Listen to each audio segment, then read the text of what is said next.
Telling to an Asian parent after their son has just gone through 4 years of university to get a master's degree and then get a job at the BBC that they're going to quit that to talk about anime titties. If you were my son, I would be angry. Hello and welcome to another episode of Trash Taste. I am your host for today, Gig, United Kingdom, Arizona. And with me today are my usual co-hosts, the 93% and the Hentai Boy. That's me. And today we also have our very first guest with us today. Official guest! Official guest! Woo! Who are you? Do you want to introduce yourself? I'm Chris, and I make YouTube videos on YouTube about Japan. What's your channel name? Abroad in Japan. It's a clever pun, because my surname is Broad. Abroad. It's really clever. That took me a long time to figure out, actually, because when I heard that, you were like, oh yeah, I'm Chris Broad. Holy sh... I just fucking got that now. I didn't know that. No, I'm just like, holy shit, that's genius. Wait a minute. Abroad. I didn't realize that. It's really- I just thought yeah. it just happened. Because when you said that, right, like you were like, oh, my name is Chris Broad. I didn't say, my name's Chris Broad when I met you, did I? Oh, No, but because I heard like the abroad in Japan thing, and I was like, oh, it's probably a pun. But I'm like, it's too good to be a pun. Yeah. Good. It's that good. Yeah, it's very exciting. Yeah, Too yeah. coincidental. I was like, Chris Broad can't be a real name. How long did it take you to come up with that? Or was it I just don't like... remember. I think my first year. I've always hated the name Broad. Chris Broad. It just sounds awful. I go, Why? I'm Chris Broad. At People go, least- ugh. You should have like disgusting. a second name that's easy to pronounce. Broad. Broad. You can't fuck it up, can you? You can't fuck it up. But when I came to Japan, I thought, wait a minute, I can actually use my name for once in a pun that's clever. Oh my God. But I didn't tell people my name was Chris Broad until 3 years into doing YouTube. Oh, And then when Really? I told them, Chris Broad, people were like, wow, that's clever. Wow, that's clever. Very Because clever. like, I Held think on to that that's... joke for 3 years. I think that's more effort than either of us put into like our usernames You're combined. The anime man. Like, how did you come up with that name, I'm Joey? a man who likes anime. End of story. That's an interesting point, actually, because you've kind of like solidified yourself into I've really anime. fucked myself in that aspect. Well, yeah. Like, I can't do anything else now. At least abroad in Japan, right? Like, it's, Well, it's no, basic I was- enough. My right? point was going to be, that's kind of the same boat, right? Where like, do you feel like you could branch out with that name like that? Or like, what, abroad in Taiwan? Yeah, just like the second channel abroad in Kazakhstan coming soon. Before we get into that, do you want to explain what kind of Right, of course, what kind of sorry, content you? get We're ahead of getting ahead of ourselves. Sorry, Chris. Do you want to explain what kind of content you do? Just about Japan, isn't it? Okay, well, I'm really bad at selling myself. I feel like if anyone has watched a video about like life in Japan or an experience in Japan, odds are they've come across your channel. I hope so. I mean, you are technically the biggest J vlogger right now, right? Yeah. I don't. Yeah, I think you are. Yeah. In terms of sub size, I'm pretty yeah, sure. all the Modest. comments are going to He's be too filled. modest. He's not. He's rubbish. There's next one and this one, but Yeah. I mean, I sorry, go think I ahead. am. Yeah, because whenever I was watching videos about Japan, you would be the name that would always pop up. Yeah. And this was like going back years ago. We'll get back to that in a bit, but for now, do you want to open our beers, Let's not go from the boys? beverages, boys. I was just eyeing this up for ages, and I'm like, can we just open beers? Let's get And, some ASMR going. Come on, my dudes. Smells good. Can't Pineapple. Kampai. Right. So, like, I think a good topic for today. That's good. That's a good move, Joey. Yeah.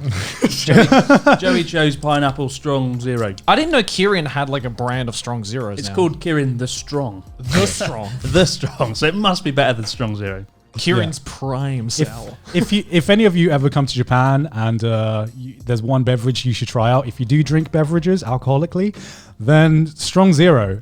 This is like Strong. This is like what we call the Gaijin killer, is what you guys called it, right?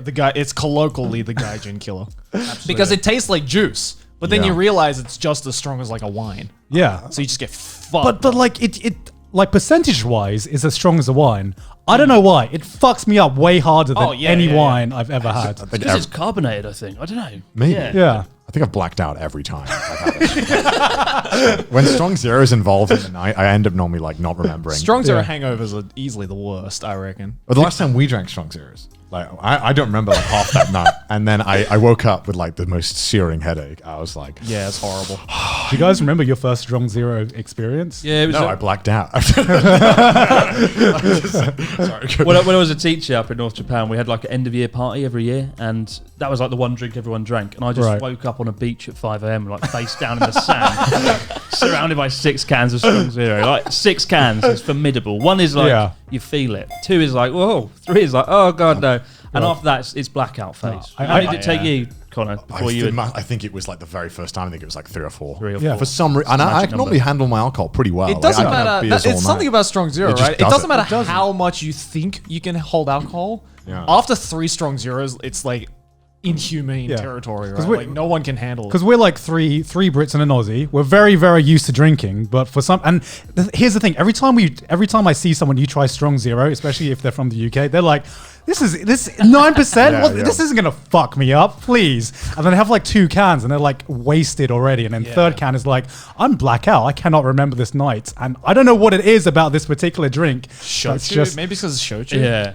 It's the greatest prank you can pull on your friends, though, when you bring them to Japan. Like, give them 3 and be like, it's just like fizzy water, it's fine. And then things happen. It's crazy that businessmen just drink them at like I see them at like I think 1 p.m. sometimes. Just having one outside the convenience. Yeah. I'm like, damn. Well, if it's the PM, it's time to drink, isn't it? Yeah, honestly, they take it seriously. They're not playing around here. I'm like, damn, okay. They got to optimize all the free time they have. You know what I mean? Yeah, exactly. I can be back and work 20 minutes. I'm sorry. I can slip one in. So I guess a good topic to talk about today is basically just, I guess, our origin stories with YouTube and just our thoughts on YouTubers in general. Because we're all 3 YouTubers. Normally we just have anime YouTubers on, but now we have like someone else who does something a bit different. Someone else. Who would have thought that the first official guest of this anime podcast is someone who has no idea about anime? Well, I've seen Satoshi Kon and Like in person? not in person, down the pub. No, yeah, it's true. I'm in the church of like anime, like 3 massive anime YouTubers. It feels like I've committed a crime just by being here. Like it's a sacred, holy ground. No, it's really weird, right? Because you've watched Satoshi Kon, which is more like cultured than a lot of anime fans, like who are very much into anime. Yeah, one of the priests hasn't watched any of them, so I haven't watched any Satoshi Kon, so I guess I know I'm terrible. He's like, look, he's laughing at me. He's like this. I'm laughing because you referred to as one of the priests. I didn't refer to myself as one of the priests. If you the ever anime need to- church, right? If you ever need to rebrand this podcast, the priests of anime, The anime church, one of the 3 priests. family-friendly priests of anime. Well, then that's channel. perfect, right? So, like, hopefully by the end of it, we can hopefully like try and convince Chris to like maybe give a few of our recommendations a go, and then Chris definitely. can hopefully pursue Connor and everybody who's watching or listening that doesn't know anything about Satoshi Kon to watch Satoshi Kon stuff. I agree. That's a good challenge. If you're up to that task, Chris. I'm up for it. Like I'm open-minded. Anime I watch is good. I never really got into it as a kid, really, apart from Pokemon or. I mean, I watched Digimon, as we talked about, Joe, and just that put me off.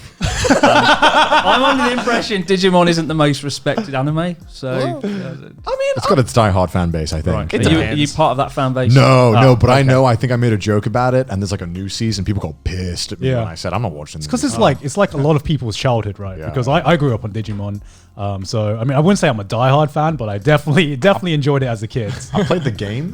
I don't know which ones I played. I didn't even get that far, I right? played like their like Smash Bros knockoff. That was pretty fun, I think. There was a Smash Bros knockoff of Yeah, Digimon? Digimon Rumble Arena it was called. They made like 3 of them.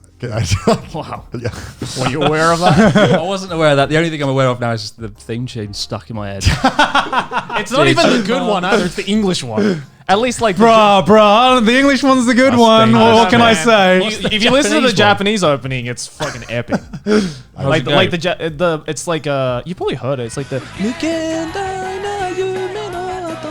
Oh, that's a song I hear at karaoke. So it's completely different. yeah, So completely Digimon, digital monsters. No. They pulled a Dragon Ball Z, right? Where like Dragon Ball Z Japanese opening was like actual proper songs, and then the English one was just Dragon, Ball, Dragon.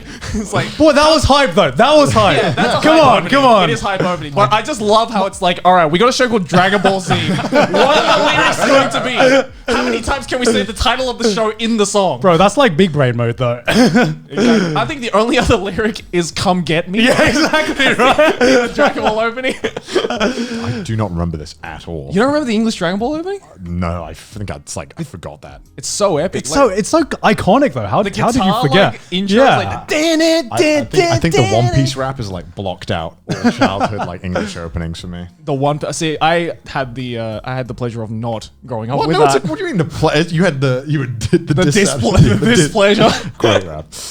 So, like, question to you then, Chris, because obviously in our circles, a lot of people we know came to Japan or moved to Japan, like somewhat based on their love for anime, and that's us included. So, like, why did you choose to move to Japan if anime wasn't like a big reason or any reason? That's asked a lot. I always feel like guilty by coming to Japan and not knowing anime or otaku culture. Oh, it's fine. It's not it's I just growing up, Japan was everything to me. It was such an amazing, mystical, wonderful country. Everything I used, everything I did, every craze was Japanese in some way, from Pokemon to Nintendo, Sony. My first camcorder that I often used was Sharp and Panasonic after that. Like, I don't know, Japan always felt like a country I wanted to try and visit and go to. But being British, if you look at a map of where Japan is, where the UK is, it's like, oh, we're not going there.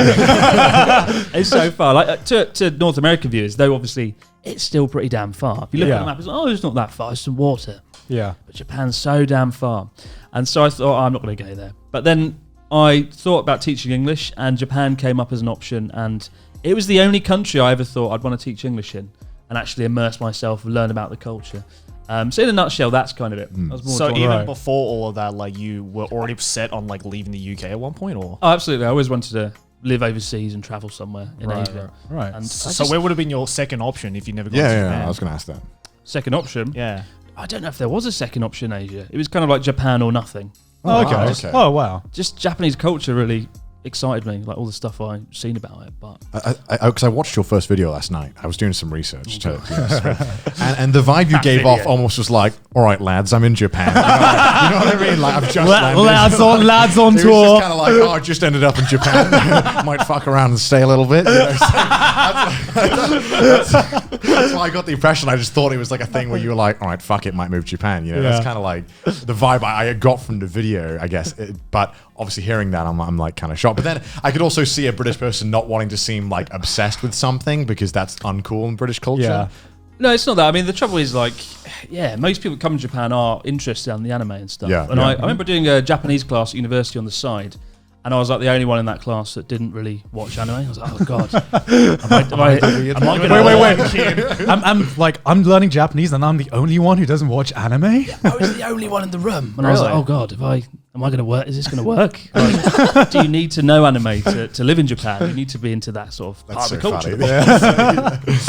But no, I think I was just drawn to like how the culture is very different. One of the things I studied was cultural discourse, which is so boring that I never talk about it. And I was really into cultural discourse and language, and Japan kept coming up in the studies, and that was actually one reason. But I never talk about that just because it's so boring. That's what the podcast is for. We wanna find Yeah, all this that is this. stuff out. Yeah. I never heard of social discourse, so I like, Yeah. what does that entail? Like, Or just like how everything in the culture just is just so different, the way people communicate, right? So indirectly. There's just there's such a different mindset in Japan that is so incomprehensibly different to most other countries. And I started learning about that, and I really wanted to kind of immerse myself in that. Yeah, I mean, I think that's definitely true, especially having moved here and lived here for a little bit. We discussed that like a bit on like our last podcast where we discussed Japan. Yeah. So what was it that made you decide to make like YouTube videos about Japan, or was it just you decided to like kind of vlog your experiences? Did or you plan that before? Yeah. Or was that just like you turned up and you're like, this seems like a good idea? It was an idea at the back of my head, I think. I'd always been interested in filmmaking, but I kind of threw that dream away because it's quite hard to get into the film industry in the UK, as you guys might know. And so I was like, that's not going to happen.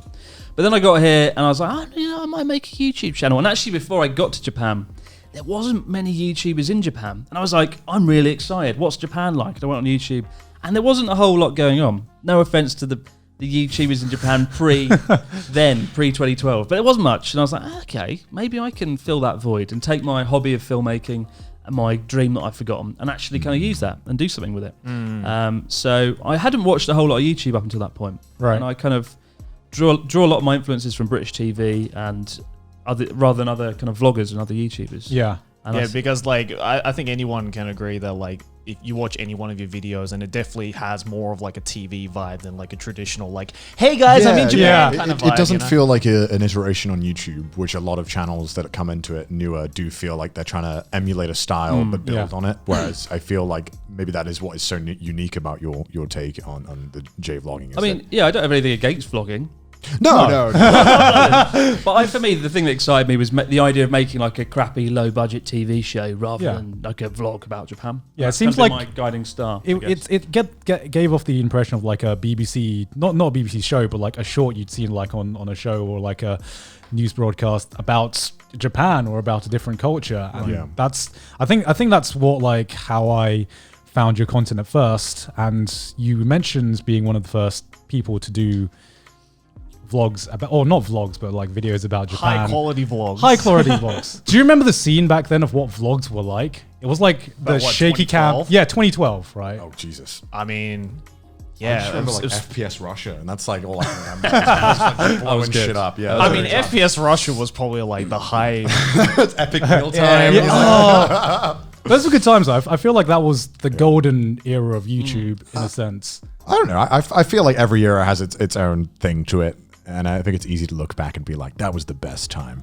Forget about all those people filming their TV playing COD. Like, with how could we call that the golden age? You know what I mean? Stick Like, a camcorder in a shoe to like prop it up like, level. yeah, because I think was Charla in Japan the only like vlogger really before? There was a few. There was Michaela, Rachel in and Jun Fukuoka. as Rachel well. and Jun, actually. Okay. There was Give Me a Break Man, Victor. There was there was a lot Tokyo then, yeah. Cooney. Yeah. Yeah, like I've come to like know a lot of the J vloggers that live here, like since like the J vlogging community is so small in a sense that like once you know a few, you basically know everybody at that point eventually.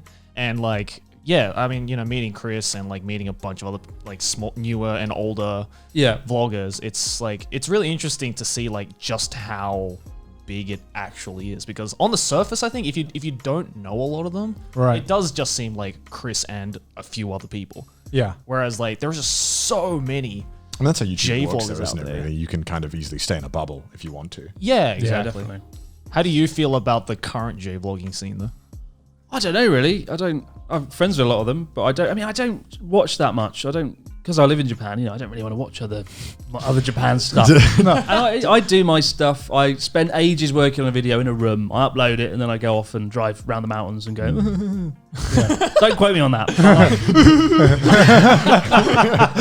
I've kind of felt like to be disconnected from it a little bit. So. Do you ever like see a video made by another J vlog? You're like, fuck, I wanted to do that. Like, Yeah, sometimes. do you just scrap it if that happens, or what's the game? I remember plan? I was thinking of doing a day in the life series, and then YouTuber called Paolo. Yeah, I've from seen. Tokyo. Oh, yeah. And I was like, he's done it. All right. Fuck. I do it. You can't do a carbon copy, right? Yeah, now, so- I can't, and that's fair enough. He's done it well. If he didn't do it well, then I think. But you could do it better, but you right? did Yeah. something similar, like with yourself. Like you Did did like I? you did like Did I? you did like a day in the life of like abroad in Japan. on a bicycle. No. right. Like I think the thumbnail was like you in a Shinkansen. Oh yeah, I did it once, many Yeah, years yeah, ago. yeah. Maybe he got the inspiration for his series. from that. You never know. We did. He definitely did. I feel like where it is maybe like a channel like Paolo is I feel like it's more really 100% based on what is happening in the video and what's being shown. But I feel like at least with your channel, there is a lot of your humor, which is kind of crucial to the style. Yeah. And to the video. So I feel like if you did do it, if you added your own humor into it, but then you don't want to get in the way of the thing that you're trying to show. I know if I did it, then loads of people comment. Oh, Yeah, true. Yeah. True. You don't want to deal with that rubbish. shit. Yeah. So that's my main thinking. But he's done it well. He's covered like interesting people. When I say day in my life, I don't mean me. But day in my life is rubbish. It's like me sitting in a room matching up my socks, going, "That's a nice sock." That's literally my life. That's reality. Matching up socks. Matching up socks and doing nothing. No, because I feel like exactly the same. Where there was a point when I tried to watch like every other anime YouTuber or everyone in my sphere, and then it just got to a point when it just became like stressful because you just watch other YouTubers and you're like, oh man, I wanted to do that topic or I wanted to do that topic, and now like pretty much I just keep up with what my mates are doing and some other people. Yeah. But like, did you guys ever go through that phase as well? I did, but then like very quickly I realized like just how, again, like same with J-vlogging, just how broad anime YouTubing is and how many topics there were covered. So like, at that time I was like, oh man, I wanted to do that idea or I want to do that idea. But then after a while I was just like, fuck it. People have already done this. I'll fucking do it. And like, I can put my own twist on it and I'm sure my audience will enjoy it. And if they, if they're so willing to be like, oh, this is just a copy of so-and-so, and I'm just like... Well, I had a problem. I was doing a video earlier this year about things I'll never understand about Japan. And I was working on it. I was like, wait a minute.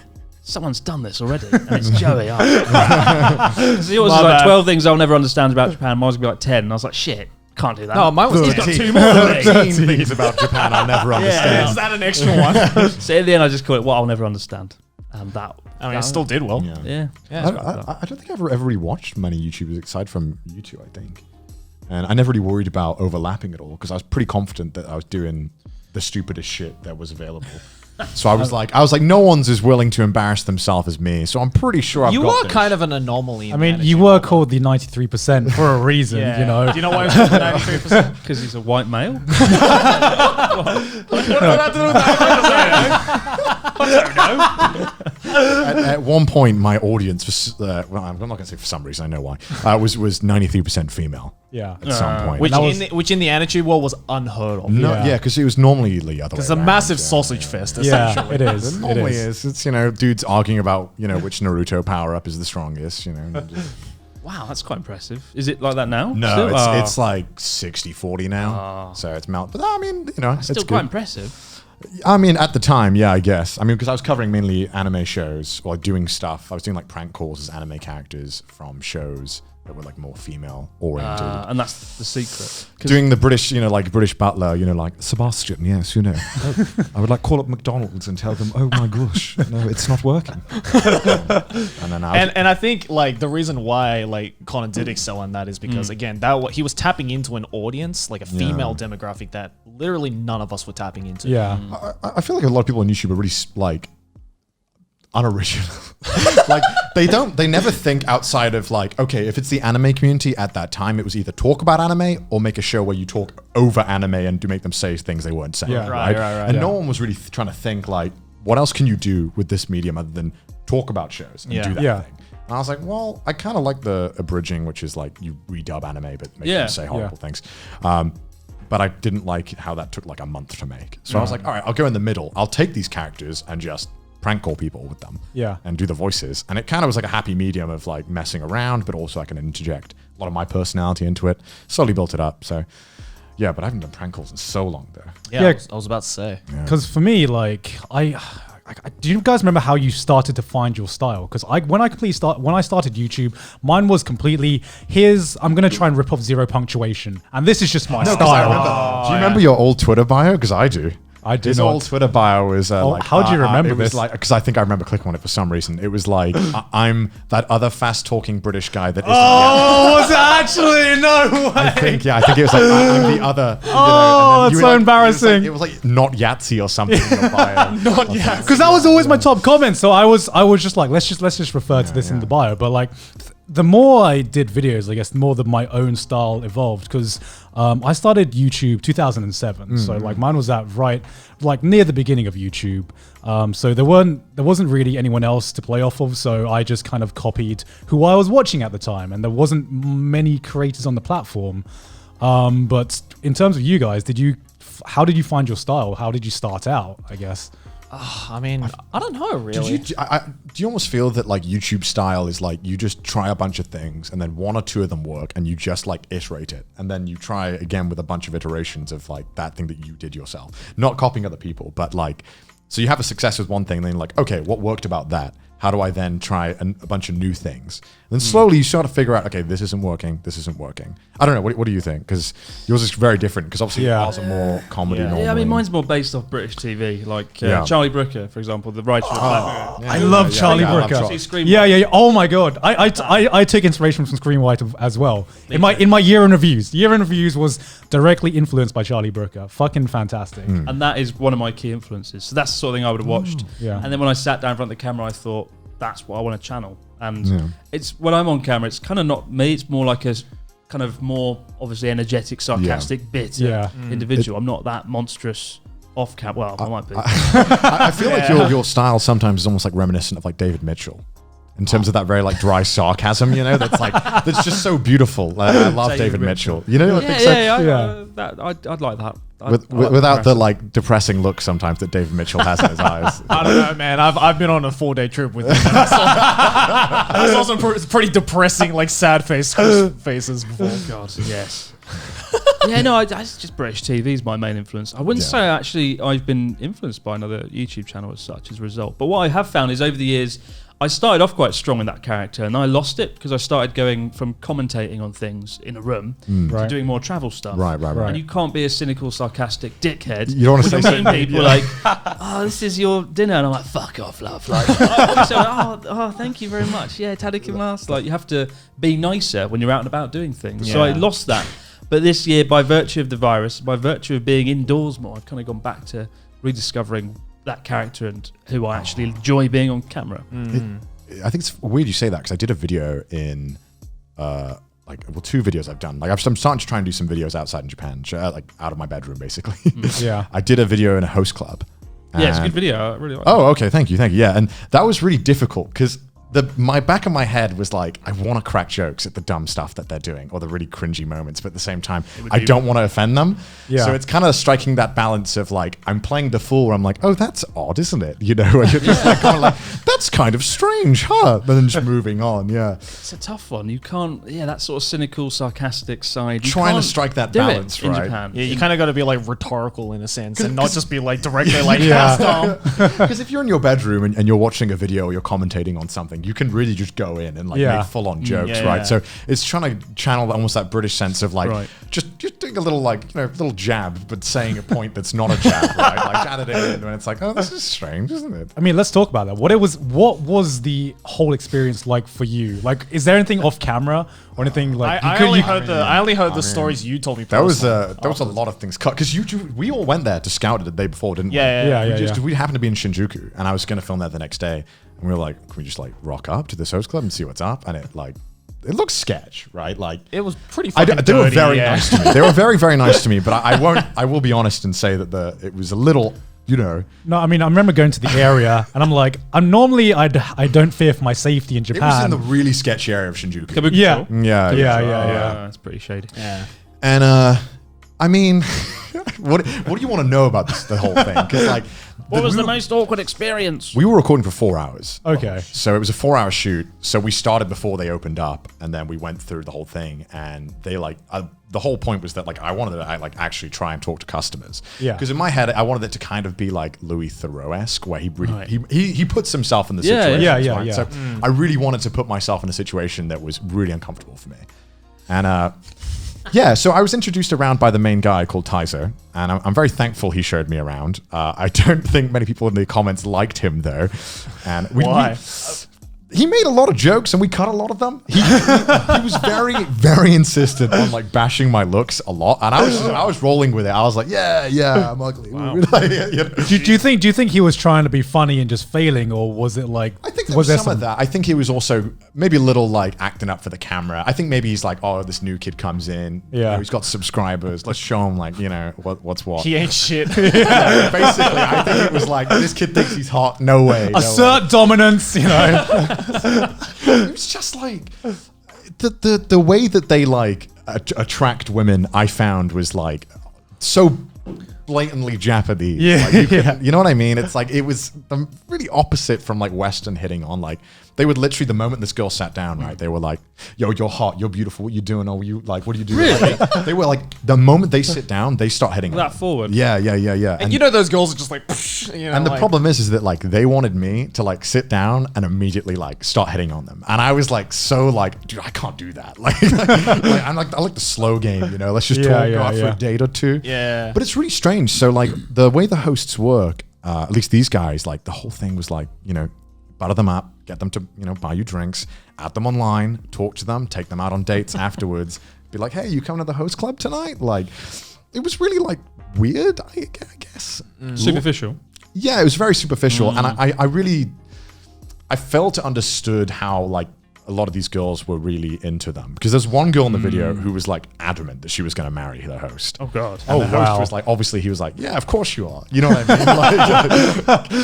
Because she just spent $10,000 on a champagne bottle, so of course he's going to be like, of course you're my future wife. What does she do to be able to afford such frivolous expenditure?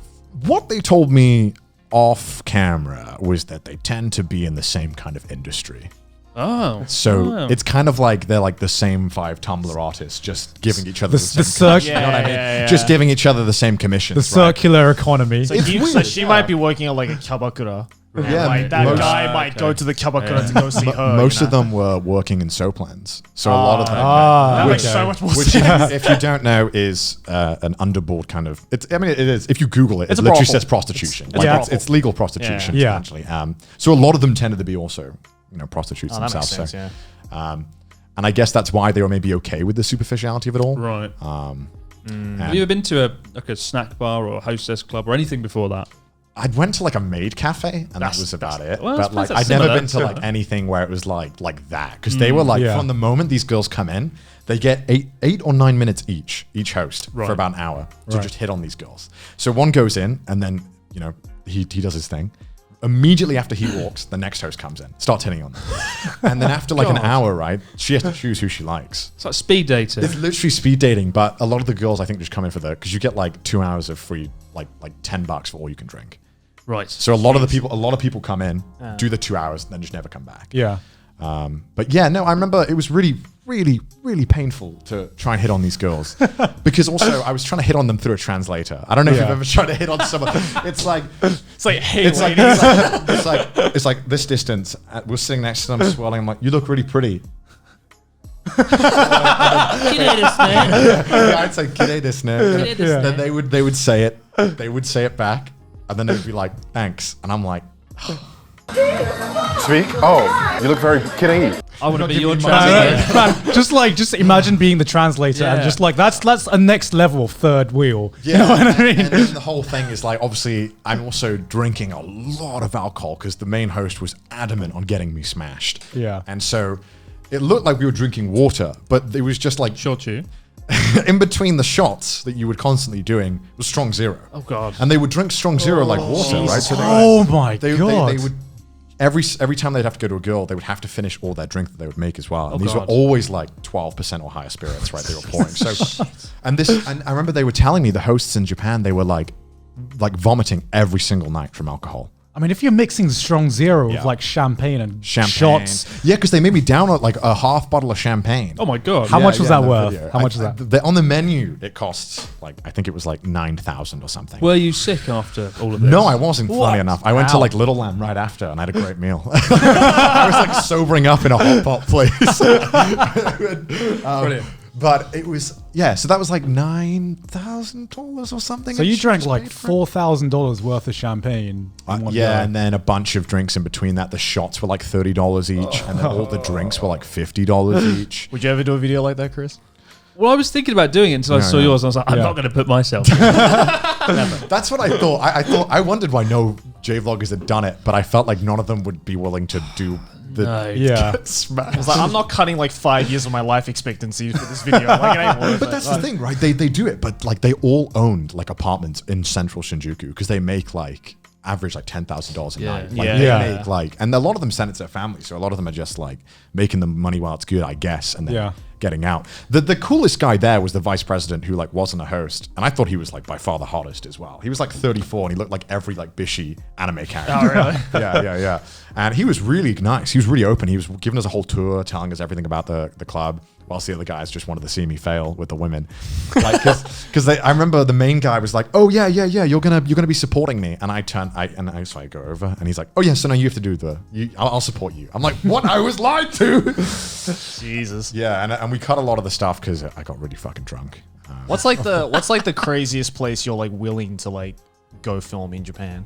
Well, I don't know. I've always wanted to film in a snack bar or hostess bar. Because you've done What the are they? Well, it's basically like what you've just described, thing. but the other way around with girls and guys, right? Yeah. Oh, It's okay. far less expensive. And where I used to live in Yamagata, it's like the only thing to do. You go to an izakaya, and the second place you always go for an Nijikai party is a hostess club or a snack. Oh, okay. Snack bar is kind of like a cheaper variant. I've been to a snack bar before. Yeah, and there's nothing seedy about them. There's nothing No. really seedy about hostess. I mean, it clubs. was a little bit seedy for me because I was like 16 when I went. Okay, that's And I not was in just the seedy middle- but illegal. I was like in the middle of nowhere in Hokkaido because I was like working in the ski fields, and my boss was like, "Hey, let's go to a snack bar," and I'm like 4 years underage to go. And it's like, no, you'll be all right. So I went.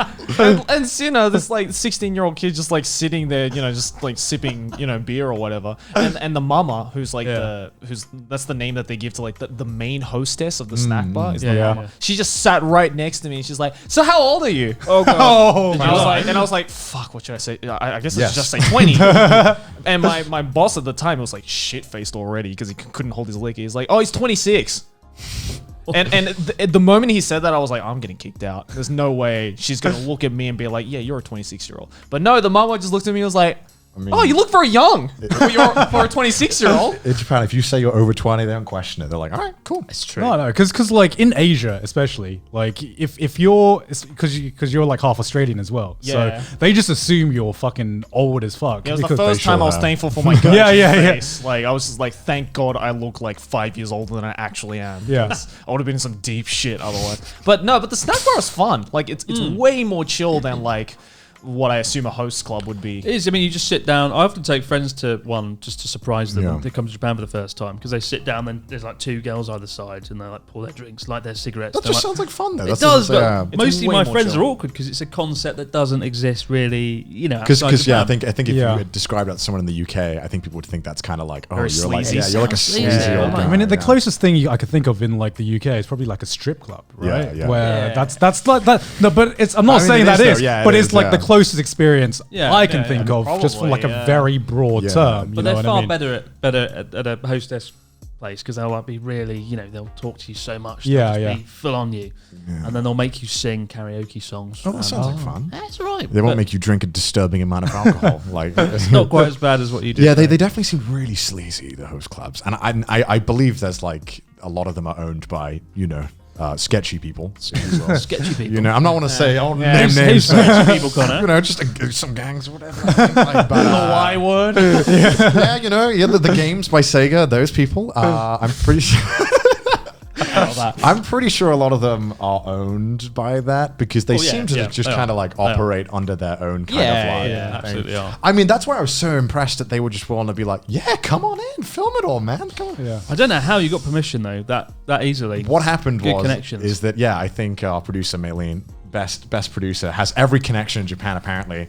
Talked to a host. Host was like, I want to start my YouTube channel. So oh right. and apparently if you're like the #1 host in the club, you have a lot of like power. But the thing is, right, is that's constantly changing. So next week you could be like, have no say. Right. So this guy was like, oh yeah, I'm bringing in this guy with a film crew, take care of him. And to be fair, everyone was really like nice. They let us film a lot of stuff, like how when they were talking about earnings and stuff, they let us film. But we cut that. But they let us like in on listening to it and who was winning the earnings and stuff. And they take it really seriously. They compete against other host clubs to see who's getting the most money between them. And we're talking like disturbing amounts of money. Like I think one guy for the one who gets the most is Roland. I think you heard of Roland, right? Yeah, I've heard of this Roland character. Yeah. Right, it's like $50,000 a month, I think. Maybe more. No, it's a day. Per day. Because on one guy for his birthday, they were telling me he got like $60,000 on his birthday day. Because on your birthday, everyone has to buy you drinks and stuff. We're in the wrong business. That's literally. And they asked me, they're like, how much do you earn for like having 1 million subscribers? I told them how much I earn in like a month, and they were like, was that it? We made that in 10 minutes. Yeah, they were like, why don't you be host? So in other words, if you're starting your YouTube channel for the money, don't bother. Just be a host. It was at that moment that I've never regretted not speaking Japanese more than any moment. I'm like, fuck, just come in here like part time. You know what I mean? they're like, oh, you earn $1 per subscriber, right? That's how it works. That's how the YouTube economy works, right? Works, right? Yeah. I never I thought like I had a nice comfy earning until they like just fucking in front of all the hosts were like, wow, that's pathetic. I was like, just like a collective, That's cute. That's cute. Because I remember I watched your video where you went balls deep into a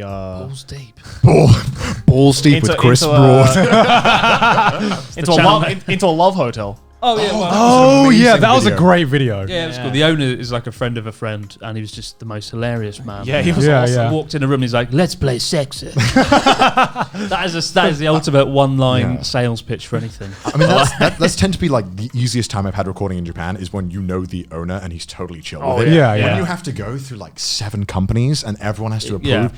I did a video, I won't say where, but there was like 7 people watching me the whole time, like corporate people. I know the feeling. And I was just like, all right, can I make a joke? Like, am I allowed to do this? Like, no, when you know the owner of somewhere in Japan, it So fast easy. tracks Right, everything. right. Yeah. That was a really great guy, Shishito-san. That was really amazing, cool, yeah. down to earth guy.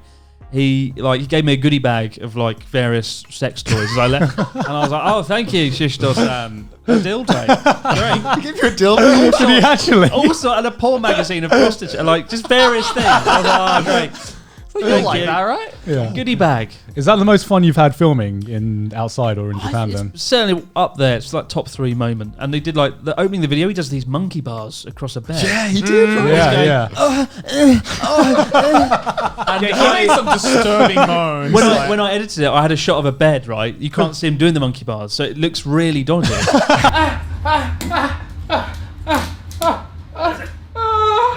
And so the opening to the Love Hotel video, the first 10 seconds is and a shot of a bed, and loads of people messaged me like, "You bastard, I was playing this video in the library. I was playing it around my parents' house and I heard these dodgy noises. How dare I've you?" done that so many times. Brilliant. Just troll people. What would you say is like your so far your favorite video you filmed? Jesus, Joey, you can't put Wow, that's a really broad It was- question. Yeah.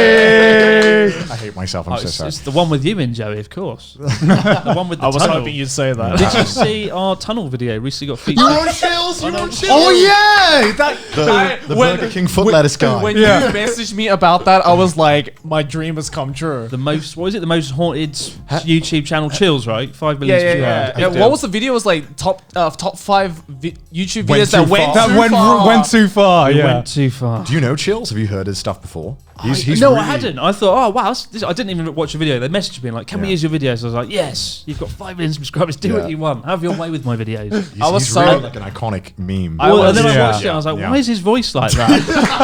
I was like, "Wait a minute, have I missed something?" We'll show you a meme later. I was so happy when like there was nothing more invigorating when just in that voice they say he says your name. Joey and Chris Like, go to a Chris hole. goes into a tunnel with his best friend Joey, the anime man. I was like, yeah! October 16th, 2018 is when Chris bikes with his friend Joey in search of an eerily abandoned tunnel that's rumored to be haunted. I love Chills. I made it. Life goals. Oh, it was the best. I just got a flashback. After I did that host club video, I got an email from a prostitution website in Japan. Did you actually? They were like, and they'd sent me videos of like on Live Leak of people filming prostitutes undercover. They were like, "This is what you can do if you want." And I was thinking, What? and That so doesn't sound legal. So I was on the train and I was like, "Yeah, I'll open this link." For some reason, I opened this link. And it was like 18 plus, you know, like, and I was like, fuck. And, but yeah, they were like, "If you want, we'll arrange escorts for you, and you can film the whole thing." And I'm like, "Film what? Film which process of this? All processes. Do I need to like get like approval from Brazzers to use their logo? Is that something that I need?" It was really strange. I should I'll find the email if we take a break or whatever. But like, yeah, it was. They were basically like saying, if you want to order any prostitutes and make a video about it in Japan, we'll do it. Mental. Yeah. I can totally, like, I don't know why, I can totally see you doing a video where it's like, I tried escorts in Japan. It's in the room here with my prostitute. Here in my garage with my prostitute. That's like peak YouTuber clickbait, right? I had a prostitute, not clickbait. I tried to be an escort, gone wrong. No, gone sexual. Could you put me on the website? Oh my god, yeah. And I looked at it, and it was legit. There was like videos of like someone had like a secret GoPro, something, and they were filming it, and it was really. That doesn't sound cool. It was very disturbing. Yeah. Like, and I quickly turned it off when they started talking about what acts they were going to perform for what price. Oh my god! And I just found it so odd that they watched my host club video and that they were like, "This seems like a natural evolution. I should ask him if he would like to hire an escort." You've done an awful lot of seedy shit, given your relatively short time in Japan. Yeah, right. Yeah. I'm like the government. Please leave me alone. Like. Yeah, I did worry if like the host club would like raise any like suspicions or anything, but I was like, fuck it. I think it's a really interesting concept, and if I handle it well, it should be fine, right? And I mean, like, the video did well, right? Yeah. So, yeah, that took forever to come edit, but yeah, enough about that anyway. But Yeah, I mean, like, shit's gone real when you see the Live Leak logo. That's I didn't even see. It wasn't on Live Leak. It was it was a link to a video with a Live Leak logo. Oh, okay, a okay. watermark on it. I was like, oh no. God. So what do you guys think of the state of YouTube right now then? Ooh, right in there, God. I'm just jumping right into it, Why okay? can't I hire prostitutes on YouTube? No, I mean, it depends what you're doing. I imagine, do you imagine you don't have any issues really with YouTube, right? No, Yeah. I've got a video coming out this week about why I hate Japanese TV, and I've got clips from Japanese TV in it. And that's the first time my video could get buggered for years. I've never done anything Do you like even get like demonetized? No, I did surely a few not. times. Really? Like 2-3 years ago, yeah. Oh yeah, I was Not going a to few say, but things. not recently, Maybe right? for swearing, if anything. Swearing yeah. and just, Yeah. you know, Fukushima documentary got a little bit buggered for being a sensitive topic. Really? Yeah. Yeah, I remember you telling me about that. I was actually. like, spent like 2-3 weeks on this amazing documentary. Yeah, the it was best thing I've amazing. ever- I watched and it, I was yeah. really proud of it. And then the YouTuber was like, no, we're not promoting that. That's and then the- got no views. That's the worst feeling in the world, It's right? horrific. I'm Like- really proud of that. And Yeah. That was an amazing video, by the way. I do want to But say. like, luckily, loads of people on Twitter seemed to push the video, and then I contacted YouTube and I was like, stop being shit. And they were like, okay, and they did something, it kind of released it, and then views started going up, and so it's kind of doing it right now. Holy shit, that actually works? It works. Peer YouTube, pressure. please What? fix this, and it worked. That's the first story I've ever heard of someone Just be contacting YouTube, especially about like getting demonetized or age restricted or something, and getting that And it fixed. works, And yeah. it works. Just got to go in swearing. They removed like 200 copyright claims from my channel twice, so that was nice of them. Yeah, I mean, I was surprised. I mean, That was a fucking miracle. That Yeah. happened. yeah. I my whole channel, I was using an outro song that I bought a license to. Turned out this guy who made it didn't have the license to Oh, do what shit. he did. So I had a bogus license, and I had like 140 videos. All my revenue just overnight just got taken. And I beat it the first time because it was being copyright claimed by him. The second time it was being copyright claimed by Warner Brothers or God. someone, and it was like a nightmare. So had to re-render all my videos out with a silent thing, and YouTube did a thing where they like swap it with the live Yeah. video, Yeah. which they never do. They rarely do it. And the only reason they did it was because I talked shit about my partner manager in one of the videos. I was like, she's useless. She doesn't do anything. And I think she felt bad. That could have gone either way. That could have been like, yeah, Yeah. fuck you then, right? Delete channel. Because at the time I was so frustrated. I was like, my God, like I just lost thousands of dollars every month, right? So, but they worked with me and we got it done. But that's the only time I've had like a positive experience.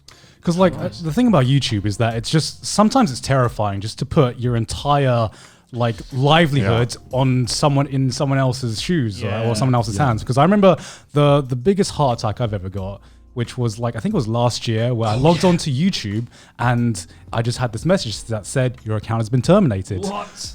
And You never told me about that. No, it got demonetized, right? The whole channel. did it? I think I don't know. It got demonetized. I remember because like Mr. Beast. Yeah, that was the one time where yeah, everyone yeah. got involved. Yeah. Like, I don't think I could upload anything. Yeah, I don't know if my videos were even up. I can't remember exactly what happened because it was like a blur. Because you know when you read the message were and you're like, freaking out, and you're like, what do I do? Like, how did this Yeah. happen? Like, it wasn't like a copyright claim. It wasn't anything I'd seen before. It was just like it just basically shut down my They channel. just took everything, right? Yeah. They just took everything. And do you know what sucks is that now to really get YouTube's attention, you just have to make as much noise Twitter. as you Fuss. can on Twitter. You know what I mean? Yeah, Twitter's the key. Yeah. It sucks though. They don't have a good support system. I know, right? It sucks that you basically have to hope that you can make enough noise and you have enough of a following or social media presence on another platform aside from YouTube to make enough noise on Twitter to Why be did able it to. happen? What happened? It was just something wrong with the algorithm. That They had What? mistaken. Why do I know more about this than you? They'd mistaken you because you used a lot of anime footage that he was reusing, like content. And I think they demonetized channels that use too much footage from shows. Right. And they mistaked it for obviously not being fair use. I think is what happened, if I'm right. I mean, I wouldn't be surprised if that was the case. yeah. I don't know why I remember this so vividly. I don't know why you remember it better than me. I remember more of God's shit than him. I know his Twitter bio. Yeah, no, No, you're 'cause- like a secret super fan of God. Because I all just I remember remember, things. I don't know. it was just a blur for me because that was the most stressful day because it was like 24 hours before it got fixed. Which Yeah. that's fair enough, 24 hours, but Yeah. 24 hours just like logically, maybe this is probably going to be fixed. This I is remember going to be a telling you, like, mistake. "Go on, it'll be fine by tomorrow." Must have And been you the were like, longest 24 hours. Oh, of yeah. my Oh no, life. it was the longest 24 Can't hours of my imagine. life because actually it was the second time that my channel had been deleted. So the first time my channel got deleted was in 2011, which is why if you go to my oldest video, it's from 2011, and that's because I had to re-upload everything. Oh, really? And that was only back when I had 30,000 subscribers. But Right. like, I mean, at that time, 30,000 probably felt like the world. no, it was, yeah, and that was the most my heart sank lower than like anyone had ever I'd ever felt before. Just seeing years of your work just just like go down the drain and it's completely out of your control. Yeah. So that's like the one downside of being a YouTuber. The biggest downside I'd say for me. That sense of it all being outside your control. Yeah. Sure. Like 2017 was a bad year when they started demonetizing everything. Oh my god, they went so trigger happy with that. They went mental. Like I remember talking to you, Joey. You had loads of videos. A like third hundreds. of my videos got demonetized. I had about 20%. Yeah, I had like over 1,000 videos at that point, and I think over 300 videos got demonetized. It was like overnight. I remember they did it to everyone, and it was absolutely chaos the next day. What triggered it again? I can't remember. I believe The it was Logan Paul suicide forest. Was video. it? Yeah. No, that was 2018, wasn't it? I thought it was the. I thought it was PewDiePie. Well, it wasn't directly his fault, but I think that was the iceberg. I think so. It might have been a combination of the two. I don't know. But Because it was right after the Wall Street Journal made that article on PewDiePie. That was triggered a ton of. the Logan started Paul the thing that adpocalypse. might have been That like made it wave worse. 2. Yeah, wave 2. Yeah. Yeah, that was definitely wave 2. I remember Yeah. that. That was another thing. It was just you kind of shit yourself. And Actually, I talk about that in the upcoming video. Oh, do you? Because I was brought onto Japanese TV onto Mezamashi Terebi, which is like the biggest morning TV show in Japan. They were like, I was like forced to like defend all foreign YouTubers in the name of Logan Paul. I was like, they were like, what do you think of Logan Paul? You're a YouTuber and you're foreign. I was like, oh, it's terrible, isn't it? And I literally just said that same line over there. What do you think? Terrible, isn't it? American, man. American. Terrible. It's terrible, isn't it? I just kept saying that. And then they went home to Tokyo. I was like, I've done my bit. Was this recent or? No, that was in 2018. I was going to say. Was that the Are You YouTuber? Yes, clip? that's it. Oh my Yeah. god. Are you It's my favorite YouTuber? fucking clip ever. It's like they just opened the door to your apartment and they're like, "Are you YouTuber?" And you're just like, "Yes, I am." おはようございます。Are you YouTuber? I am. Like we had to do that 3 times because on the first time I just went, yeah. And the final take went, yes, Chris Broad, and let them into my apartment, and it was a bit surreal. Jesus Christ. Japanese TV. I mean, yeah, I've had some pretty because I've been on Japanese TV twice at this point, and man, I don't know about you. Like you've been on Japanese TV a few times too, right? Yeah, 6 or 7 Yeah. times. Oh my God. god. That many times? Quite a lot. What And for? Every time just talking about just YouTube? like, one was about Brexit. They interviewed me on Brexit. Like, are you serious? The day before and after the vote, they asked me like, Oh "What my do you God. think is going to happen?" I was like, "It's not going to happen. Never in a million years, never." And then it happened, obviously. Yeah. Tragic. And they had me like pretend. I was disappointed, obviously, and same. I was forced to stare at my laptop with my head like this, going, looking really emotional. Oh, they made you do that? Yeah, they made me look really sad. Like I'm like looking at the laptop at BBC website, going, Right. And then because they found out obviously I'm a YouTuber, they were like, "Oh, you're a YouTuber. Hold a camera as well while you're doing it." Oh So my I'm God. like delivering my verdict on Brexit while holding a camera, being like, "Yeah, it's terrible, isn't it? It's the economy." That's the one thing I fucking hate about the 2 times that I was on Japanese TV. It's just You like had to be very I knew, theatrical. like I knew Japanese TV was fucking scripted out of its ass. Yeah. But just the extent to which it is scripted is just ridiculous. Absolutely. Like I remember one time I was on this. The first time I was on on a TV program here in Japan was they did like a street interview in Harajuku. Yeah. And it was like one of those. It was a TV show. It was like a debate show, quote unquote debate show, where they would like gather like 30 different foreigners from like different countries. Oh god. And they would put them in to a studio to basically like there's like 30 gaijins and then there's like 30 like Japanese scholars, and we'd have to like debate on like really like controversial shit. I think one of the topics was like, should Japan legalize marijuana? Oh god. That was one of the topics. Oh, as if And- that would Okay. go down well. Yeah, and like I got done on the street interview, and I guess like the crew at the time really liked my answers. That they were like, hey, we might call you back and like invite you to the actual studio. Because Right. because apparently I was like the only Australian that they ever interviewed. So I was like, you have to come in to represent Australia as a country, because like every gaijin that was Yes, you there represent was Australia. representing a different like Western country. And like I sat there, I did a whole video on this which went viral, but like I sat in the studio essentially, and they even like before the show started, they gave me like this full on like 40-page script of the entire show. And they were like, okay, in this section, the host God. is gonna like call up and be like, hey, does anyone have an opinion? And you're the only one that's gonna put their hand up to like give an opinion. Oh my god. And I'm like, Really? That bad? Yeah. And they Oh my told me God. that 5 minutes before we started filming the goddamn show. So I'm just like, okay, I have to remember at like 1 hour and 27 minutes, I have to put my hand up to give an opinion about the legalization of marijuana in Japan. At the end, they didn't even like get to that question. Oh. So literally, it was like a 2.5 hour recording. And the sat whole there. time, I just sat there silently. So you didn't even say anything. I didn't say anything the whole time, and they paid me $50 for it. And I'm just like, all right, cool. I sat in the studio silently for 2.5 hours to just look pissed off because I'm hearing these other arguments about like why it shouldn't be legalized or why it should be legalized, and it's the most like rudimentarily basic argument that I've ever heard. Yeah. Right? It's like anybody with a It fucking smells brain will icky. yeah, it's like anybody with a fucking brain can come up with this discussion. And Yeah. I'm just like, and I'm just sitting there just angrily like waiting for my cue and it's never coming. So I'm just like, I really want to tell these people to shut the fuck up about their dumbass opinions. And it's just not coming. So I'm just like, I even like turn to the guy in the show. You can actually see it in the show. I actually Right. turn to the guy and I'm just like, I'm supposed to say something in this part. And the guy's just like, yeah, I am too, and I'm waiting. It just doesn't happen. Wait, It's who like- were you sitting next to? Like, what I was- what country were they repping? It was either American or Canadian. It was a Canadian guy. That's right. It was a Right. Canadian guy, and he's like, yeah, like I was for the legalization of marijuana because obviously Canada's yeah. like all for that. And he's like, yeah, so I was gonna say something too. And after the show, we like bonded over that. We were just like, man, fuck this show. Like they like brought us in. Like they brought us in as well, like 2 hours earlier. And I'm like, we didn't have to wait this long. Jesus. And it's like I basically wasted an entire evening for me to just publicly humiliate myself by sitting on Japanese TV with just like the biggest resting bitch face. And what do I get for it? $50. No, you got a video out of it. Nah, I he got a viral video out of I it. got a viral video out of it. Which He got peak YouTuber clickbait. See, that's the thing, right? If you have a shitty situation, if you can get a video out of it, it's worth more than anything. Like, you know what I'm saying? the most Like- ironic thing is that video like pushed me to over 1 million subs. Oh, actually, I got a good question for you guys. What's the one time you clickbaited that you like? Even you look at that video and you're like, "Oh man, I'm disappointed in myself for going for clickbaiting that hard." Do you have that, Chris? Do you have that? Have you ever I feel like you're clickbaited? too professional. Yeah. Probably my most successful video. 12 things not to do in Japan. That is still to this day on my recommended, even though I've watched it already. It was not, again. it's like you really like this, right?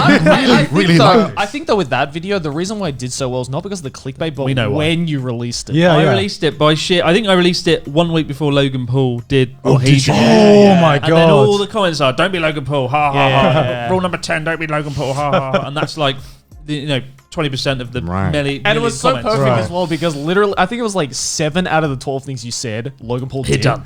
Hit done. Wow, In his you vlog. really hit them. So like, you didn't even have to make a statement, like a different statement. Like that video just spoke for itself. Yeah. Good old Logan Paul. He got me a viral hit and he got me payday. What a great man. What a legend. I don't know, like. It's like it just comes down to like what even is clickbait anymore, right? Because I think as long as you deliver on the title, that is the main thing. Like Yeah. a video I talked about earlier. What was it? The one that you did that I did. What you hate about Japan? Or What you don't what- understand about Japan? What I'll never understand about Japan. That Yeah. sounds quite clickbait. And the thumbnail's me going with some beer, looking really shocked. And it's a bit Yeah. vague. But as long as the subject, as long as the content delivers on the title, I Yeah. think it's okay to have a provocative clickbait style title. I mean, it's that's a good argument because like clickbait, what is clickbait in the end? Right. There's like different levels in my eyes. You know what I mean? I think if you're like, it happened again, and it's you going, like, incredibly vague what it is. Yeah. I've definitely done that. I was about to say you've Jerry, definitely done what's that. one video is like, I'm so sorry, and it's just his flight getting cancelled. It's literally his flight getting cancelled to a convention. Yeah, I And mean, it's like, Yeah. I think it was called like no, it was called like we're so angry, and then in brackets I'm sorry. yeah, Yeah, it's yeah. literally just like my flight got cancelled. And all it was fucking like Allegiant Airlines. I watched that video. Yeah. Like Clickbait cancelled our works. flight for no fucking reason, and we missed our convention to Finland. I watched that. And that video has like 1.2 million views. yeah, or something. I'm Yeah. like, this is a video, but it's not a 1.2 million. no. I mean, you twatty title, no doubt about that. But Yeah. the content Yeah, yeah. delivered. It had a I story. guess so, yeah, people yeah. interested. As long as the content delivers and gives viewers something, You're then I not think total it's fair game. shitbag. Yeah, I'm not a total. I mean, I Okay. knew what I was doing Yeah. when I titled it that. Like, but I don't know. Like, that's the thing, right? Like every year, like I feel like 5 years ago on YouTube, you could spot a clickbait title from a Yeah. million miles away. Yeah. Like you didn't Yeah. there was like a certain type of thumbnail, a certain structure to the title where it's like, Yeah. I'm gonna get baited if I click on this. But Yeah. nowadays, like I think people are just getting way smarter at titles and thumbnails. But now. like, I think clickbait has been getting smarter as well, or like how to like get people's attention with a really, really unique title or thumbnail. Right, like, right. I feel like part of being a YouTuber is just knowing the meta. The meta is what I'm calling it. You know what I mean? You're like, I remember if back a few years ago, if you had the word prank or gone wrong or gone fucking sexual, you'd get fucking millions of views, easy, right? But now that does shit. You know what I mean? There's a great quote I remember from Philip DeFranco when he was talking in a video of his where he's talking about clickbait. Because you know, like Philly D, like back in the day, was like the master of clickbait, right? Yeah. And I When think you he's just put tits in the thumbnail. yeah, right. Or like No, or like I remember that Genius. phase. Yeah.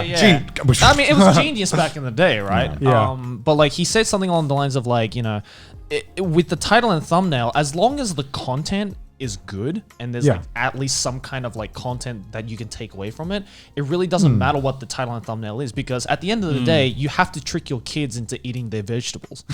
And when he said that, I was like, wow, that actually makes a lot of sense. Yeah. Because sometimes you might have a particular type of content where there's just no way you can like title it or thumbnail it in a way that will get the attention of kids or like people with short attention spans.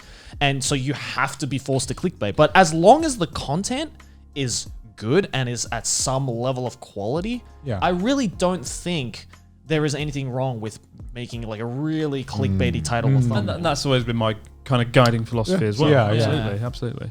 Because like on YouTube is all about you, because there's so much competition, right? The fucking recommended feed or the fucking homepage, you gotta like immediately stand out. You can be making, what I hate about being a YouTuber is that you can have a great fucking video. You know this video is a gold mine. You have no idea how to get people to click on it. Yeah. You know what I mean? Yeah. And like sometimes you have a video you poured your heart and soul into, and then you get to the title and thumbnail and you're like, fuck, what do I do?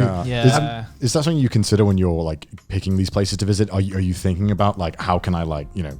When I'm making a video, the first thing I think about is what's the title going to be. Yeah. I think that's just like a natural instinct with YouTubers nowadays. I've only gotten into doing that recently. Before it was just make the really? video that had a good concept and figure it out. But I realized I was getting in situations where videos weren't doing too hot because people weren't clicking on them. Yeah. And then once I got into the habit of like get the title, then make the video around it almost at times, right? It's horrible to say that, but you kind of have to do it. Like, title and thumbnail is by far the most important thing about being a successful YouTuber. It's sad that it's gotten to that point there where like you can't just have like a banger. Like, because if you get a low click-through rate, YouTube's like, no, that's not getting recommended. You've got 3% less click-through rate than normal. Like even the whole like some creators who like don't try, you know, with their like title and thumbnails as much as say other YouTubers, that's like a brand in and of itself. You know what I mean? Like there are just some YouTubers that can literally title and thumbnail a video anything, and like they just built that trust that like they'll click through. And I like to think that your channel is very much like that in a sense, because I don't really look at an abroad in Japan video and think like, oh, that's clickbait. Right. Like I know from the get-go like what I'm gonna get into when I see the title and thumbnail. That's true. Well, like, how long have you been doing YouTube? Oh, I've been doing it 8 years as of August this year. Oh, wow. 2012. Yeah, but I've only made 200 videos, I think, so far. So yeah, I mean, I make far less videos than like you guys, right? So I have to make every video really count for something. It has to be that video. I think a lot of people would say that they are. I mean, I know a lot of people who really speak really highly of your content, so it makes sense. Not to, you know, wrap that into. But going on off that, do you feel like the quality bar raises each year with like content that's being made in Japan, like the kind of vlog stuff, or do you feel like you're already on top of that? Yeah, I mean, I remember about 4 years in, there was a channel that popped up called Only in Japan, run by John Daub, cool guy, and he raised the bar. Like, I used to just be a vlogging style.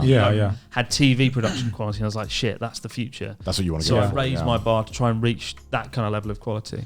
And I've noticed since then a lot of channels have also started slowly like creeping up as well with the similar kind of production value. What I will say is production value isn't as important as people think it is. The main thing is just having content that people want to watch. Like I've made lots of videos out and about traveling to interesting places, but the videos that always do the best is just me sitting in a room giving a commentary on something. I mean, that's the thing at the end of the day, right? That's It's like, what it doesn't people matter how good of a camera you have, how good of a mic you have, how good your editing is. If you have a personality of a brick wall, no one's going to fucking watch you. Yeah. Absolutely. I mean, I guess that's YouTube, really, right? If we want to get a sterilized document of a documentary, we go and watch something else. But I mean, that's even like Louis Theroux, right? You watch him as well. You love Louis Theroux, don't you? I fucking love Louis Theroux. I would marry Louis Theroux. He is the gold standard. He is there, right? Because the way that he doesn't like obstruct, and he doesn't judge, right? He doesn't get in the way of the documentary, but he adds just enough personality where like you want it to be his documentary. You know, like sometimes you watch a documentary, you're like, man, I wish Louis Theroux made this. You know, it could have been good. Like, you know what I mean? And like, I feel like you've like almost got a really good balance with that. Like, I feel like you interject your personality just enough where it's like it's really cements that like I really wish Abroad in Japan covered this. You know what I mean? I just feel, you know, with a good video, it should be entertaining and educational. There's a fine line to balance, right? And that's the most important thing I always try and focus on. And that's what I found really interesting when I joined you for Journey Across Japan, right? Because you brought up the whole thing of like such quality content, strapping a pillow to a bicycle. When you told me before the whole thing started, they're like, yeah, I'm gonna try and release a video every day. And I thought back to your production quality, and I'm like, good fucking luck, dude. When I found out that you were editing your own videos for that, I was like, is this guy insane? By the time Joey met me 1 week, so I did a cycle across He was Japan. editing those videos and cycling. I did the cycle across Japan for like 2 months, and I was cycling, filming, and editing it all at the same time because I'm a real control freaking idiot. Even though I had like 2 people who are willing to edit with me on the journey in the car, alongside. I was like, no, I'll do it. Don't worry. Because I remember that after the first day, I sat with you in your hotel room as you were like starting to edit on the thing, and I'm just like, you gonna like be able to get like sleep after this? I think you stayed up till like.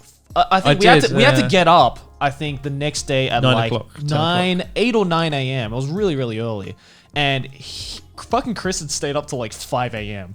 What the fuck? So he had gotten like maybe like 4 hours sleep at most, and he's like, "All right, guys, about to do a 15-kilometer cycle now." How many times did you do that on the trip?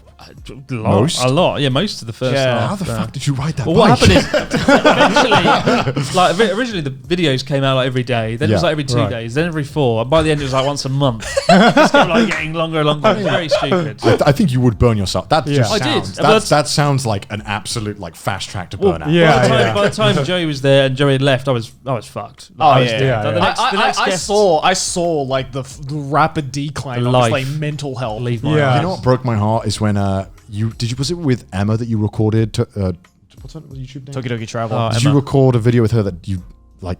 She came along for 3 days and we filmed. It was an entire leg, right? But I was like, oh, hi. But at that point, I've been cycling 2 months, 1,000 kilometers. Oh yeah, do you want to explain what Journey in Japan is, just in case someone? Journey across Japan, cycle across Japan from Yamagata to Kagoshima, about 2,000 kilometers. And the idea was to film every single day and make a video and show people bits of Japan you don't normally see. But by the time Emma joined, who was the last guest in Kyushu, I was just dead. Look, it's Emma. How you doing? Emma, I'm going to sleep now. And it was awful, you know. It's such a shame as well because Emma's such a personality, right? It was a real shame, and I feel guilty about that. I had to apologise to Emma yesterday when I met her for the first time. Time in a year. I was like, sorry about that. My heart broke because I can only imagine like you must have been at your end of the road. Right? I was at the end of everything, and like just having like that just unusable footage would just be like, it's a real shame. I'm done. It was a real shame. But at the end of the day, it was mostly a success. We had 28 episodes by the end. The videos with Joey, it was interesting because in the second half of the journey, we went through like Kyoto, Osaka, Kobe. Hiroshima, and then Joey, when he joined, was like nothing. Nothing. It was literally 4 episodes of jack shit. We know. The first video we filmed like at the biggest nuclear power plant in the world. That was what we did. And there was nothing, so we had to improvise and make like commercials about energy jelly. Which was kind of fun. I remember watching that and I was like, that was good fun. Man, what's going on here? It was really exciting. The idea of taking a place where there's nothing really going on, and trying to infuse some sort of creative component. It was like a creative challenge because we didn't plan that though. We had challenges every day. On top of everything else, I had challenges every day. And Joey joined, and the challenge was make a commercial in a day, 24 hours. And we're like, how the fuck are we going to do that? There's nothing here. So we quickly have to be really creative. We find a train station station where there's a real train carriage you can go in. And that was purely by chance, wasn't it? That was so lucky. That was so lucky. So lucky. 'Cause we had no idea that this station had just a fucking empty train carriage like as a thing, and we were just like,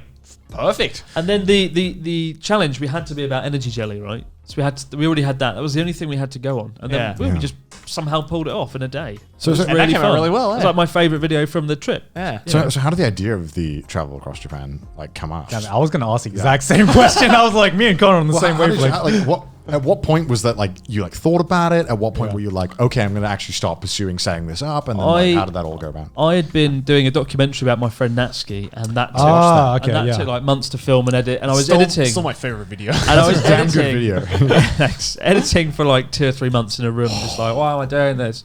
And then by the end, I was like, I need to go out. I need to do something. I'd always wanted to travel across Japan by bicycle, and I thought, this could be fun. Yeah. And that's pretty much how it came about. And that was it. This sounds like even Casey Neistat couldn't keep to this schedule, you know what I mean? And that's kind of wild. Yeah, that's because like hearing that you still edit your own videos. Do you still edit your own videos? I do, and I enjoy that. Like for me, the least favorite part of making a video is the presenting aspect. Really, that's my favorite part. You guys are like clearly like really great presenters. You enjoy that. Like for me, I do enjoy it, but like the bit that I enjoy is the filmmaking aspect. Right. Like the latest video about why I hate Japanese TV, I had to learn how to use a blue screen in a way that I'd never done before. Wow. And superimpose myself into a miniature diorama, and I enjoy that. Every video is like a creative challenge. There's something new to be learned, something new to be discovered. Yeah. I don't have the kind of personality to keep putting out like regular content. I think you do. I think you just are. I think you have the personality for it. I think that maybe you just like maybe I don't know, but like, I just enjoy that kind of understandable. the filmmaking process, really. Whereas you guys probably like the kind of commentary aspect, right? Discussing, debating things. Anime, you have so many topics. I think it's more for us. It's more just like we get on camera, we make a fool of ourselves. Our audience likes it and laughs at it. Moving on to the next thing. I felt like a huge weight was lifted when I stopped editing my own videos. I felt like I actually had time to start planning more. Because I'm uploading normally every 5 or 6 days. So it's like constant. And because I think for me, Gant talked me into getting an editor. No, I remember the exact conversation because it was like when I first went to Japan and met him, and I was like, "Wait, you still edit your own videos? What the fuck are you doing? Like you can." No, because I had that same thing, right? Where I was I actually quite enjoyed editing and kind of taking what I had filmed and making something. You still edit some of your own videos. Yeah. I edit half of my videos. I haven't edited a video in 2 years. Yeah, because I very much I still enjoy editing my videos, and I think every time I do go and edit my videos, it kind of reinvigorates my love for video making. Because as cool as it is to hire Mudan, who is the editor for this podcast, MVP by the way, absolute beast. As much as Mudan is fucking amazing at editing my videos, there is a little part that just can't be replaced no matter what. Oh no, I don't know. I feel like it's a job that you can pay someone to do, and it speeds up your process. And because the thing is, right, I'm not an editor, right? If I hire someone whose main job is being an editor, they can do the job way better than I ever did, and get a huge weight off. But I feel like a lot of your own personality can come through in the editing as well. That's true. Like for me, I still am very heavily involved in the editing of my own videos. But what I realized is that a lot of my time spent editing is just pure manpower. You know what I mean? It's like cutting up clips, just making the timeline usable, and then afterwards there's that 20 to 10% where you can really add your own personality. And what I did was let's see if I can work with an editor so he can take the workload off without making me lose my own personality, because that was my biggest concern when hiring an editor. Is is my personality still gonna come through in the editing? I feel that's a weakness for me to some extent. I've never handled it. I did actually put out an advert for an editor on Twitter in January, and I got 500 people, and I was like, well, I could do, but then I was editing. I produced a documentary about the tsunami, tsunami documentary, about 20 minutes, and that's something that I just didn't want to cut corners. I didn't want to have to describe it to someone. I want to do it myself and dive in, And I think if I was commentary videos, are typically kind of set in one location, right? Whereas a lot of the videos I do are set over many different locations, that's and the editing is much more intensive and much more complicated. I mean, it definitely took me a long time for me to finally give someone the reins to and at least with my videos, I give my editor 100% creative freedom, but that's because not only do I know that my editor knows my shit and like my style, but also because I myself am personally a fan of that person's work. Yeah. And I see that person's work. Like I remember how I found like Mood on my editor was like he had his own YouTube channel, and I was like, this guy's fucking amazing at editing. he's amazing. And He like is. his sense of humor is exactly the same as mine. That was like the biggest thing, is finding an editor with a sense of humor. Like, because if you're doing Yeah, comedy, absolutely, you yeah. need someone who's timing. And Yeah. also, one big thing in at least my videos is that, especially with like the host club, if I'd have edited that, I'd have cut out so much of the cringy stuff, right? Because I see me, and I'm like, if I'm editing, you want to like, show the best of yourself, right? right? Yeah, but yeah. he'll leave that shit in, and then Yeah. I'll be like,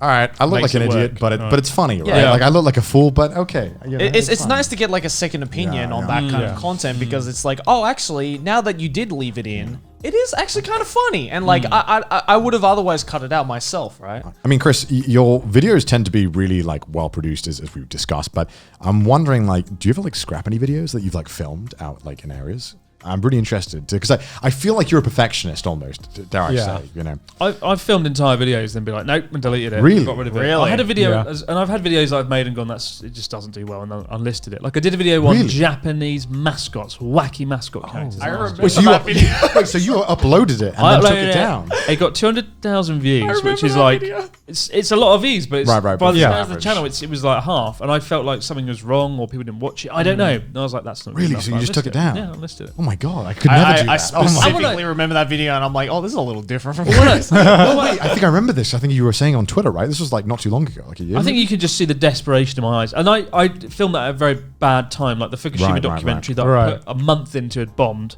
And then I had the mascot video, and I was Demoralised, not yeah. happy, and I wasn't funny, and that bombed. Yeah, and yeah. I was like, I'm fucked. My YouTube career's done. And I, It's always like that. if It's you have always like that. 2 or 3 bad videos in a row, you're like, oh no. Yeah, yeah. I'm dying.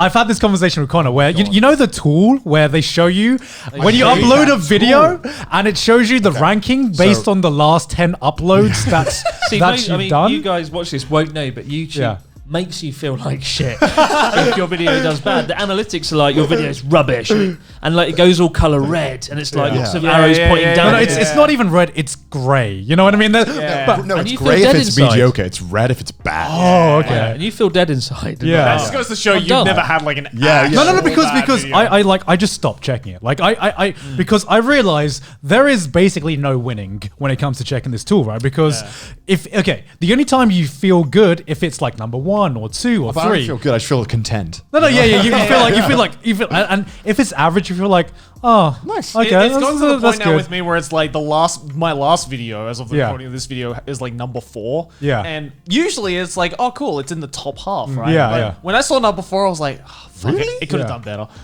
So like, it just fucks with like, it just does. fucked with my mental health so much Yeah. because Yeah. YouTube does do that though. No, it really does, and that's why like I just had to stop checking because I'm like, Rightly no, so. yeah, no matter what, I come out losing 90% Oh, yeah. of the time. I remember when I was like fucking obsessed with the analytics, right? I Like think every YouTuber. I think goes every to that YouTuber point. goes through that point where they just like constantly look through at the analytics and they just see like just the most minor of changes, and they're like, Yeah. oh man, this didn't do as well, this didn't do as well.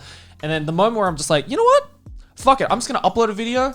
Fuck the analytics. Yeah. As long as it's Absolutely. like, as long as I'm happy with it, fuck it. I do find my mood is determined by how well or how a video is done. Yeah, If same. it gets I really hate it. well, then I'm like, oh. And this is because I do spend 2 weeks Right, sometimes. yeah, on yeah, video. yeah.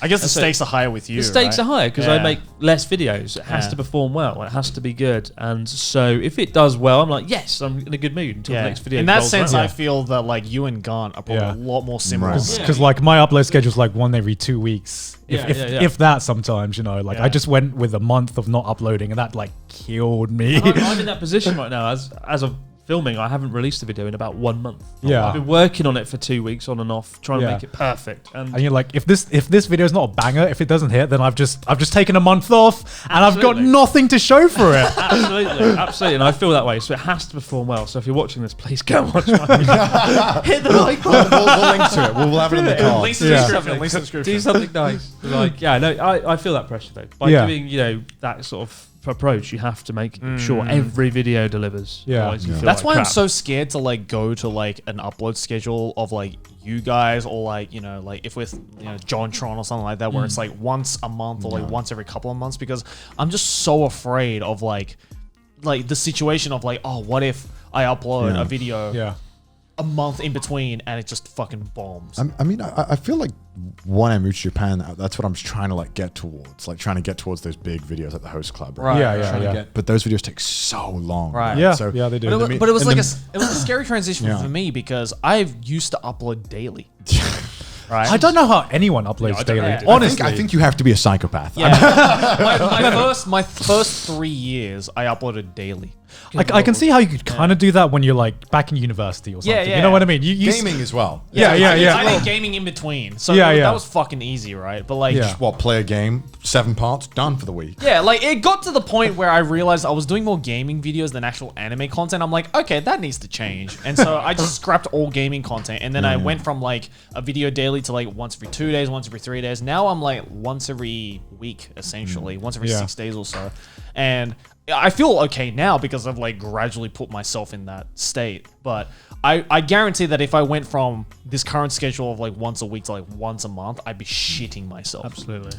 Yeah. But like, did you guys feel really bad having to keep to your schedule? Because that stresses me out. Yeah. Like if like knowing I have to upload on a certain time, like that's sometimes I hate having a deadline like that, because that fucks with like, because I have to think, oh, do I have the creative freedom to try and do something else? You know what I mean? Well, I mean, this month I've been working on a video, Why I Hate Japanese TV. And, I've almost finished it, and I think, wait a minute, I want to do one more scene, and I keep adding to it. That's But I mean, I've been wanting to do this video for years, right? Okay. I've wanted to do a Japanese TV video for years, so this is a special event for me. Yeah. Okay. My catalyst for doing it was, do you remember on Japanese TV recently, there was a clip of someone going, "Kore wa pen desu." Yeah. This is a pen. And they did a comparison. They had a Japanese lady with a tissue in front of her face going, "Kore wa pen desu," and the tissue didn't move because the Japanese language is so eloquent and beautiful. And then she spoke in crude, disgusting, virus-spreading English. She said, "This is a pen," and the tissue went like that, and the spit went everywhere, and the virus went everywhere, and it was conclusive evidence that the English language was. That's a why the virus is Friend of the more corona. viral. Yeah. It wasn't an absence of mass testing or the widespread use of masks. It was Kore wa pen desu. British people, Americans speaking in bloody English. Because I made a sarcastic tweet after I saw that clip on Twitter. So frustrating. Where I retweeted and said like, oh yes, You because did. every foreigner in Japan goes around asking what a pen is. Yeah, exactly right. Speak for yourself, Joey. Speak for yourself. Is this a pen? Kore wa nan desu ka? Is that a pen? So that was like, okay, I'm doing this video now. I've wanted to do it for years. Yeah. And Yeah, I'm doing it now. That is the catalyst. So that was my main driver to do a video on why I hate Japanese TV and talk about my experiences being on TV. It's such a shame for me as well because I said in episode 3 that like, you know, a lot of my Japanese and my appreciation for Japanese culture and the Japanese language came from Japanese TV. Like if I wasn't watching anime, I was watching, you know, Takeshi's Castle. yeah, love Takeshi's that. Yeah, Castle. we love that. We talked about it last time. You Yeah. know, different That is variety shows, British and like culture. as I got older and like into my high school years, I watched a lot of like talk shows because I was just genuinely interested in like how talk shows work, and I started to like grow an appreciation for that.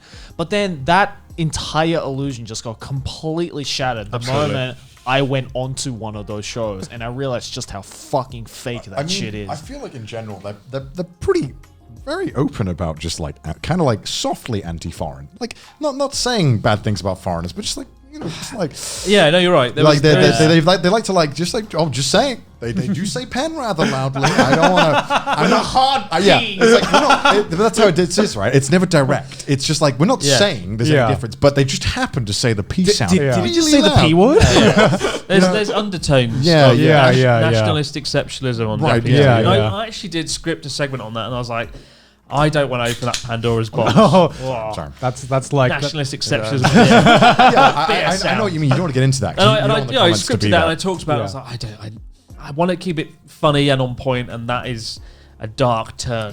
And Yeah, then yeah. all Open worse, up I the cut can. that segment out. It's an And uncomfortable topic, right? People don't like It aggressive is, stuff yeah. like Yeah, But yeah. there absolutely is there. You know, like Japan is special, right? Japan is better They kind of hint at that in the rhetoric of Japanese television. Yeah.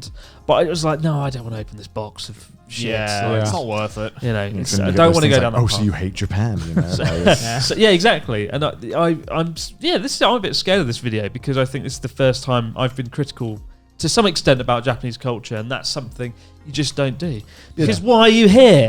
Why are you here? Why would you live in Japan if you don't Leave. like If it? you don't like it, leave. Do Get you out. find like that you can't really be openly critical about Japan on your channel then? I can, but I feel like I don't have that many criticism. The thing is, I have had a very positive experience in Japan. I've never felt I've suffered any racism in my daily life here in 8 years. If I had some openly racist, unpleasant experience, make no mistake, I would comment on that and I'd make a video about that. And I've been very lucky, and my time here has been very positive. So I really don't have much to draw from in terms of bad experiences. If I did though, I would be the first to comment on that. Because we all know there are a lot of J vloggers who are like very quick to like make a video on like the whole like xenophobic, like, oh, I experienced a racist thing, and yeah. I mean, sometimes I kind of wish that they would show some restraint when they do, because sometimes you watch it and it's like, that wasn't really like worth talking about. Like, you know what I mean? It's like, they looked a bit funny in the supermarket. Whoa.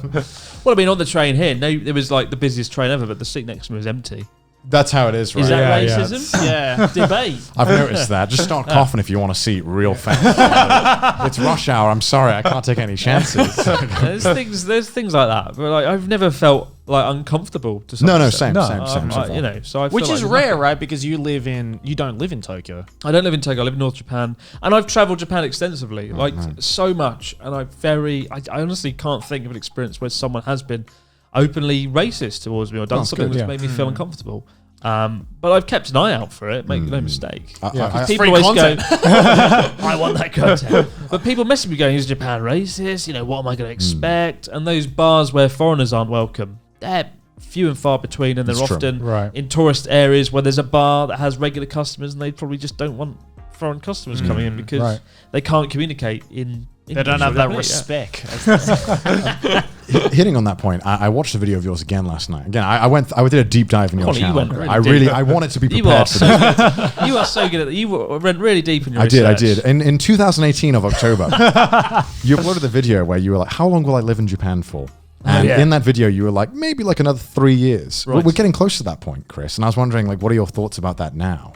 Oh yeah. Or is this going to be something you discuss in a video in future? No, there's still no plans, to be honest. Like before I leave, the one thing I always want to do is to film a short film, to make a film, actual like. Yeah. You know. I think you could definitely pull it off. I mean, and everything I've been doing all these years has been building up to that moment. And recently, in all my free time, I've been studying like cinematography and stuff, and that is the one thing I want to do. So I feel like once I've done that, maybe. Right. Well, if you did ever leave Japan, how do you think like that? I mean, how would that affect your channel? Right? It's abroad in the UK. Yeah, I guess it's just it would just be abroad. Like, do you almost feel at times that like maybe you're like not to say like hostage to Japan, but like that you're kind of like well, my job is Japan. Like, can I leave? Right? To some extent, not really. You think so, but not necessarily. No. Yeah, I mean, my channel is, let's face it, the reason the channel's so successful is because most of my viewers are interested in Japan. Right. And I'm fine with that. I do have a second channel called A Broad Perspective. Right.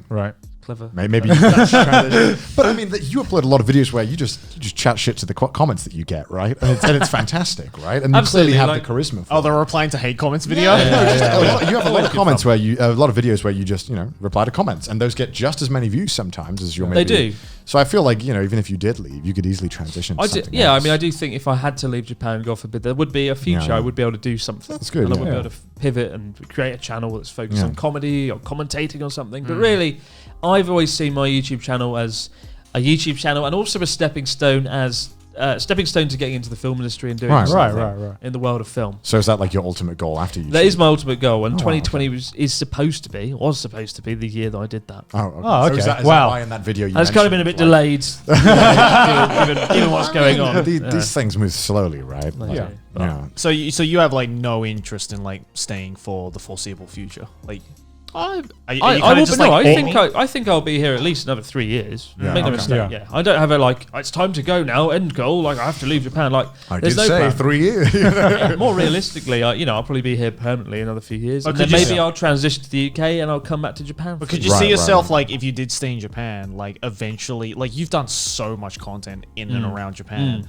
Could you ever see yourself at a point where it's like, I've literally run out of every idea that I can think of that's like interesting enough in Japan? Because like as you'd think so, as you? diverse and as like interesting as all sorts of rural places in Japan are, if you cover all the interesting stuff, eventually you'd think you're gonna run out, right? So like, could you ever see yourself like getting to that point, or would you probably bail before that happens? It's a good question. People ask that a lot, like, "Oh, you fed up of covering Japan?" And I think there's always a new angle, a new story to be found. Like recently, I've been working on a series about business owners in Japan. So I've made a series about a guy that owns a sushi restaurant and what's it like. And he's a good friend of mine in Sendai. He owns the biggest sushi restaurant chain in Sendai. I've got another friend who owns a Wagyu restaurant. And I've been chatting with him, and we're going to make a video on that.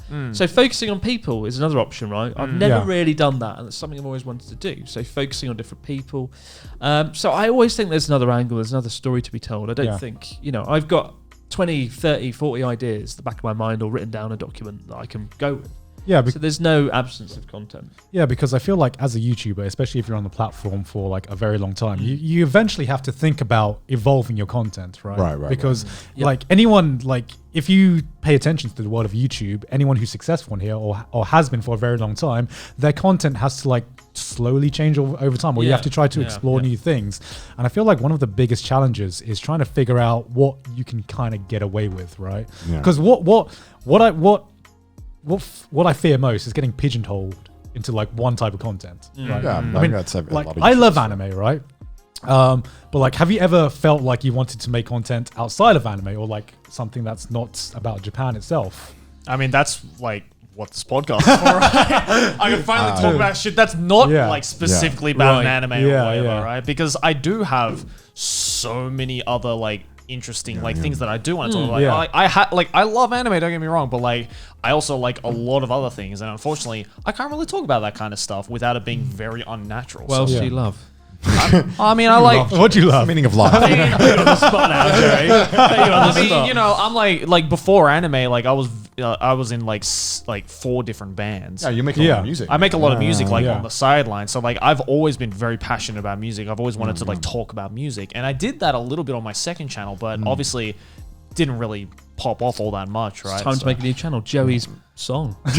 Joey's song. Just the one music song. man. Just the one song. The music man. That's a comment I got a lot. It's like if you talk like I had a bunch of my audience which was like, if you ever like start talking about music, you should just call it the music man. And I was that close to Pitching making yourself into another hole. I was that close to making a channel called the music man. And like the one. The eye's got to be the one. It's the genius of your brand. You just need to have the man and then something in between. Right? Yeah, exactly. And a one. And a one. As long as there's a one in there somewhere. Like I mean, you have to bear in mind, I was literally doing like Sebastian. My whole channel was impersonating a character I'm from honestly Black Butler. surprised you managed to escape that pigeonhole. I don't know how I did it. I took so many tries. I remember so many videos that I did weren't that fail. But I was like, no. I know this is good. Yeah. I'm gonna make it work. And then like 5 years later, I'm making host club videos. They're pulling way more. You know what I mean? Like you have to be persistent, and it's hard because you're gonna get discouraged when you make something that isn't normal or what people are used to. Because people don't like what they aren't comfortable with. And the thing is, I'm sure you guys have all had this. So you've asked your viewers for suggestions. That never works. And they give you this. They're like, do the same thing again, but slightly different, please. Oh yeah. Look, and it's just like, all right, well, you clearly don't know what you want. Yeah, exactly. They don't know what they want a lot of the times. And you just have to be like, I like you said, right? You found a story. You found the people to talk about. You're like, maybe people wouldn't click on, when you started, why would someone click on Natsuki the documentary, right? Exactly. Yeah. But you've built it up to the point where, okay, people trust you and they understand that you go into that kind of thing. I think that's the end game with any successful YouTube channel, is to build it around your personality to some That's extent. true. That's something I learned very quickly on, and Yeah. that I spent years getting out of. Yeah. And I think you've done an amazing job at doing that. I mean, I watched Natsuki the documentary, and I don't know, like if you'd have pitched that to me before I watched your channel, I'd have been like, Yeah, no, I'm okay. I don't. Yeah, I was like, I didn't know Sid Vicious's grave was in New York. Like, I don't know that. That whole arc was amazing. It's so funny. I was like, okay, a very good tangent. But yeah, I mean, it's that kind of evolution that you really like strive for, right? That you hope you can make an hour documentary on your mate who's just fucking around in Europe, falling over in a wind tunnel. Right. That's like, and I think that's like a testament to how well you've built you and your brand, right? And that's that's the end game. You want to build it around yourself. You want to build it around your friends, and find the right people to put in front of the camera, like Natsuki. Exactly. He's ridiculous, but Yeah. You can tell you're careful with it. Like, I feel like you're not just like, I mean, I'm sure if there's people around you and you happen to film, you put them on, but it seems very like selective the way who you show and how you show them on screen. I don't know if you think about that much, but he's pretty. I mean, I've met Natsuki before, and like, are you very like selective about what you show? well, you have to with Natsuki. Natsuki comes out with so much ridiculous stuff. You have to be very careful. What was his nickname for me again? It was Jelly, right?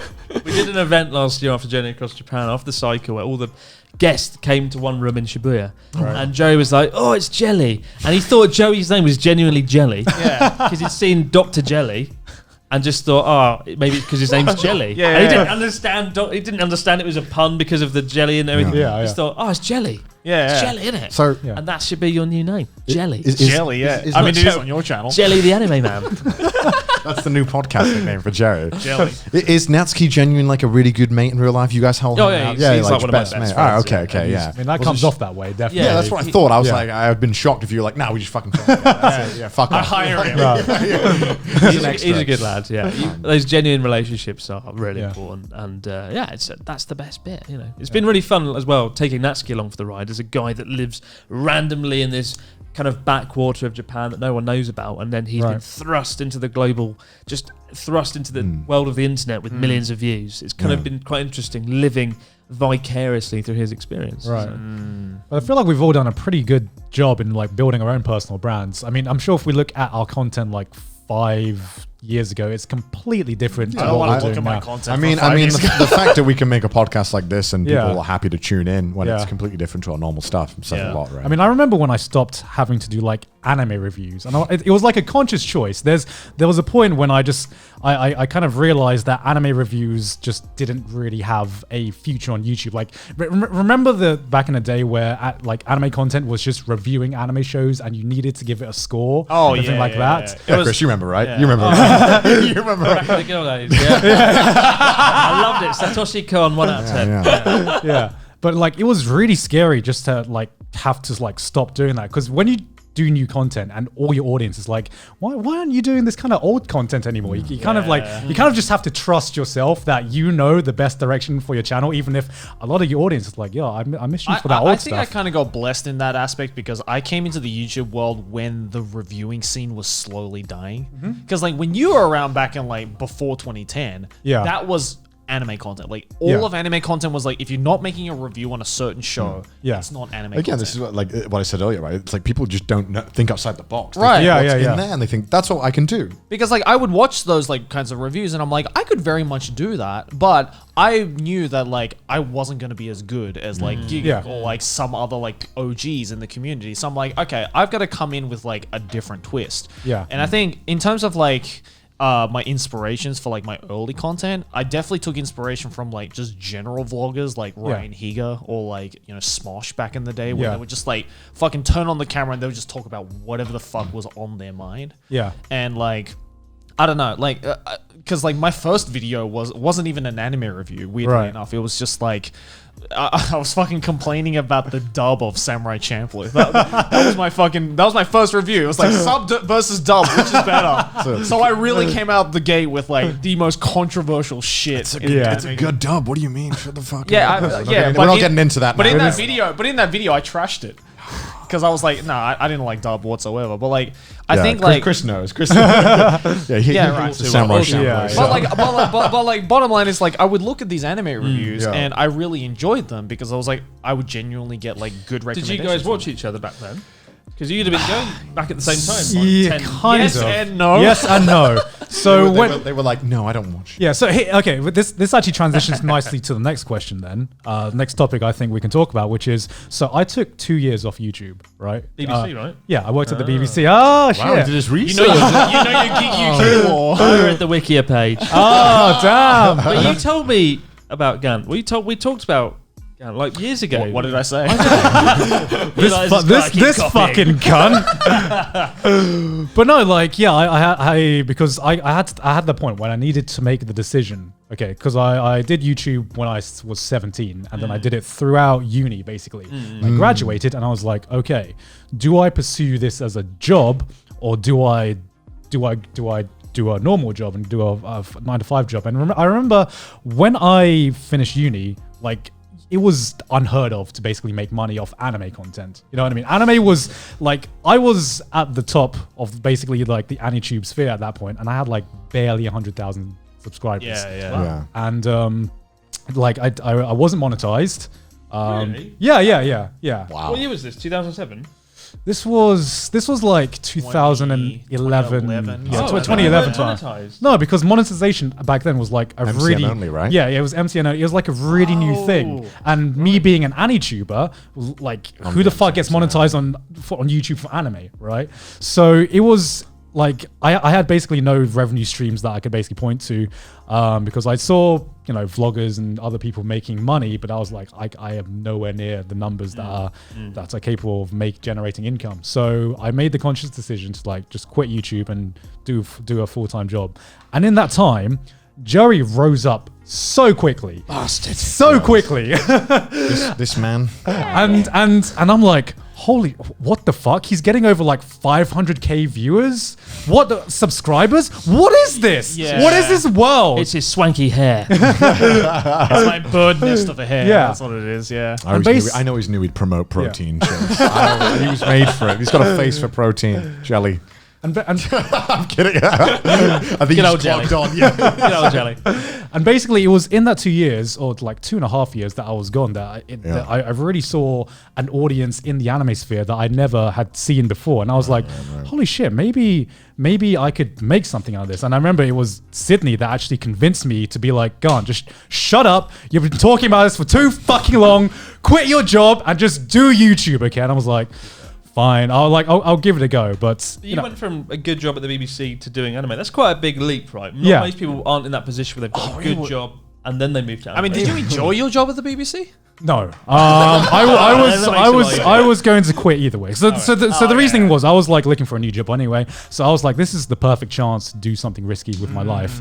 And basically, because I had this thing on YouTube ages ago, like I didn't even know if anyone still watched me or whatever, so it was nerve-wracking coming back to YouTube, right? Because I went to the, you know, like I said, like the top of the AniTube game, which wasn't really that big looking back, but it was still like gone from that to almost complete irrelevance. So I didn't know if anyone still remembered me or anything like that. 2 years is a long fucking time in YouTube terms. And so it was so fucking nerve-wracking having to choose to come back to YouTube. I remember the conversation with my parents when I said, I'm going to quit the BBC and do YouTube to talk about anime. They were not happy.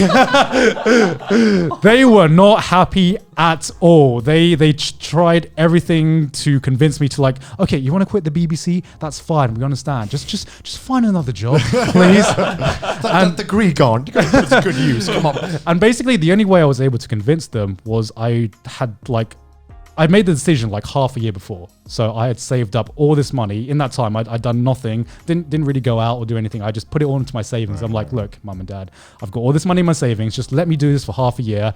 If it doesn't work out, I will quit YouTube straight away. I remember the video when you came back, because it was like pretty big news in the AniTube world, where it's like Giga, who's like super OG in the AniTube community. Everybody knows who he is, even with the 2-year break. He's coming back, right? Yeah. Like when that happened, and your video where you were like, I'm gonna do YouTube for a year, and if it doesn't work out during that time, I'm disappearing again. I remember you said that in your video. Yeah. And people were like, Pressure. well, we don't want him to disappear, so fuck Yeah. it. Like, let's give him this attention. And Yeah, you sure killed it. enough, there you are. Now you're That's a great move. number one. You don't like my videos, I'm gone. I'm deleting all of them if you don't support me directly Support me, through a I'm done. direct deposit to this account. Because like the biggest thing that made me that allowed me to come back to YouTube was Patreon. Did you guys experience the same thing where when Patreon first launched, it was like if you had a Patreon, you're like the devil. Like I can't believe you are trying to make money off YouTube. That's why it took me so long to launch a Patreon. Yeah, I was late to it as well. I had the idea in 2015, but I didn't do it till 2016. Yeah. And now it's become an accepted thing. And Braun Japan pays a heavy debt to Patreon and the folks that support the channel. Oh, same. Yeah. It's enabled me to not just think I need to put out videos every day. I need to I can actually think creatively still. I don't have to put Squarespace in every video or Audible. I can turn those down and focus on doing what I enjoy doing. Yeah. And I think it's a great model. It is. Your own viewers actually believe in you and do something with it. Yeah. Because like it would be impossible for so many people to do what they do, including me when I started without a Patreon. And it just changed the game so much in terms of people who could do YouTube for a job, which leads me on to my next question is like, when did you guys realize or made the decision to be like, this is going to be my job? This is going to be my livelihood. For me, when I was teaching English, I did YouTube as a side hobby, right? Right. And in about the second year, I had about 30,000 subscribers, which I was like, wow, that's a lot of people. But I said to myself, look, I'll consider doing it full time if I hit 100,000, because I think from 100,000 you've got a strong support base there to actually build up from. Yeah. And so that was the turning point for me, 100,000. Right. But I didn't make much money from it, and I had to take out a bank loan of like, I think it must have been like £10,000. Oh, you're really? really? I was like, this is it. It's like make or break, and I took that out. Wow, damn. And so I had to Paid off, luckily. pay that Yeah. off. Yeah. But that worked because I was able to create content that created ad revenue. From those videos, I built up more subscribers. From those subscribers, I was able to launch Patreon. You have to invest. So in there the was a channel. strategy there underpinning it all. And that's how the channels worked, really. Did you get any pushback from any like family or friends when they found out you're gonna stay in Japan and keep doing YouTube? No. No. My family's like, been fuck it. pretty supportive, and also they just don't mind. They just Yeah. they've still been like, you have to do this. My British parents are kind of just like, You don't have Asian parents. No, so.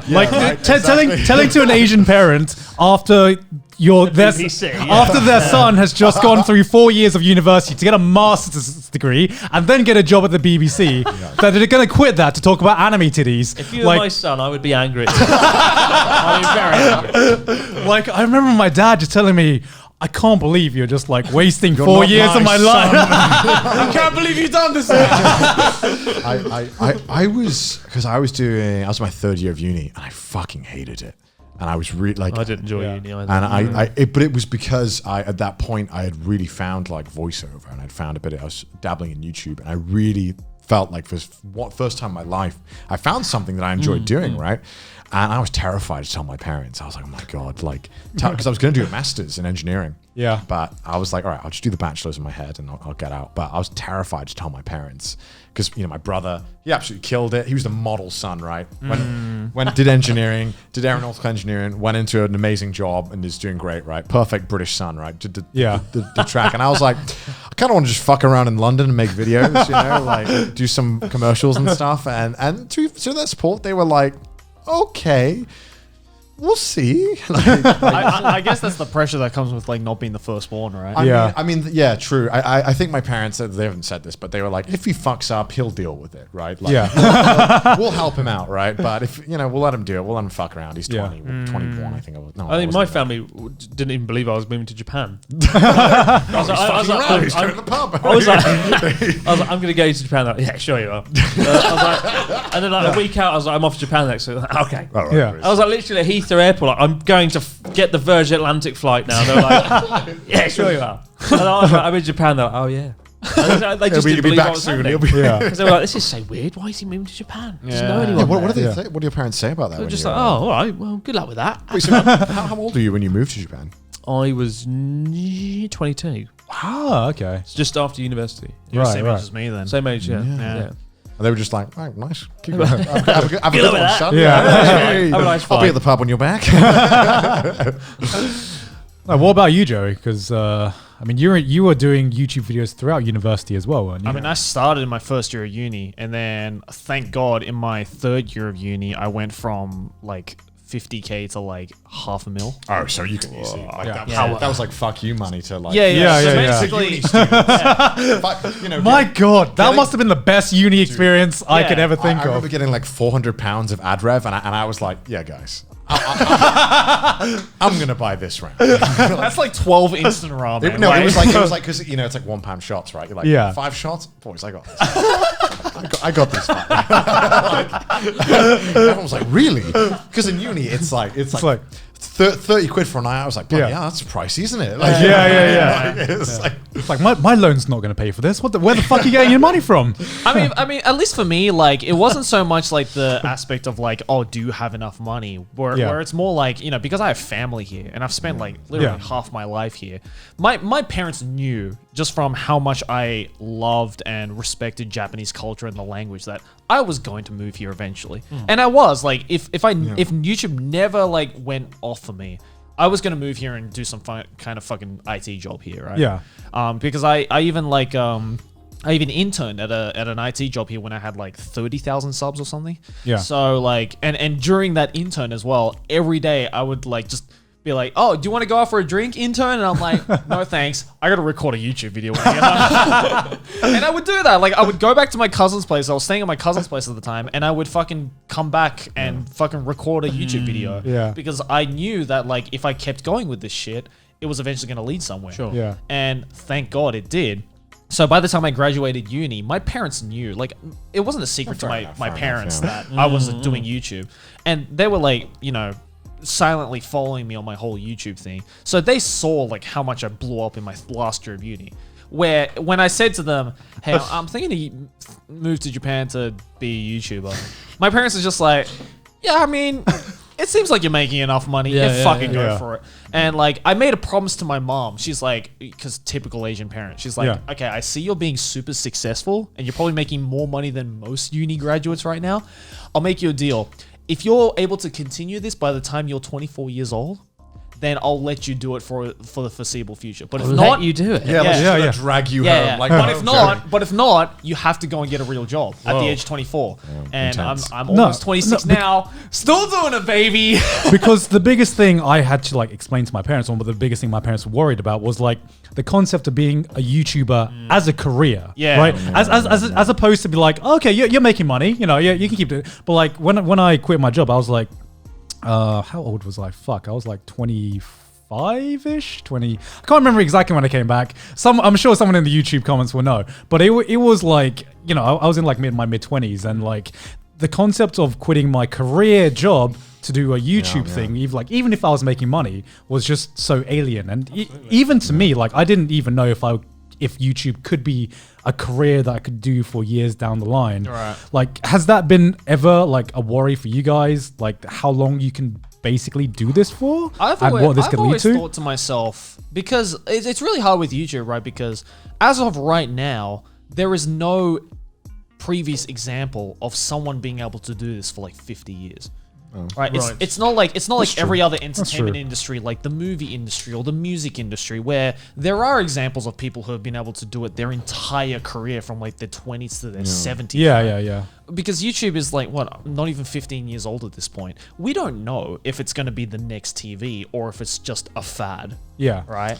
Get ready for TikTok. Yeah, right? We're last year's news. You never know, honestly. So like, that's what's like the scariest thing about it. And I think that's why I've slowly come to the realization that like, I can't put all my eggs into the YouTube basket, because you really don't know if it's one day it's just going to fucking disappear. Yeah.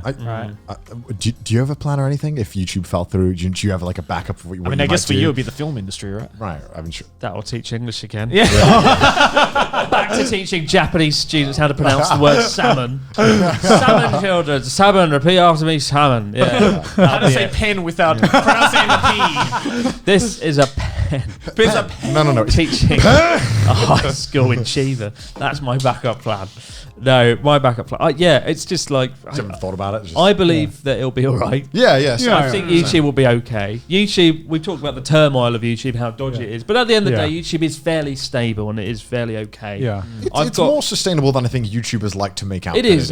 We like to play devil's advocate a lot. Definitely. And I've got a podcast I do as well. Occasionally I do sponsor stuff. I've got Patreon. So I have lots of different avenues avenues. Yeah, that of are- course. Yeah. If YouTube falls, then hopefully I can bounce back somehow. Yeah, Or yeah. make my transition to the film industry. But that's why I do have my eye always on the future. Right. Moving Yeah. into film, moving into TV, doing something like that. As a Yeah. backup. But at the end of the day, really, YouTube will always be, for the foreseeable future, hopefully 10 years, that's my main bread and butter. That's what I do. That's what I enjoy doing. The way I see it as well is like, it's not often you get an opportunity like this in like your life. No. Right? Yeah, so yeah, even if it did fall through, so fucking what? Well, I had a good time. Yeah. right? Yeah, I yeah, did yeah. well.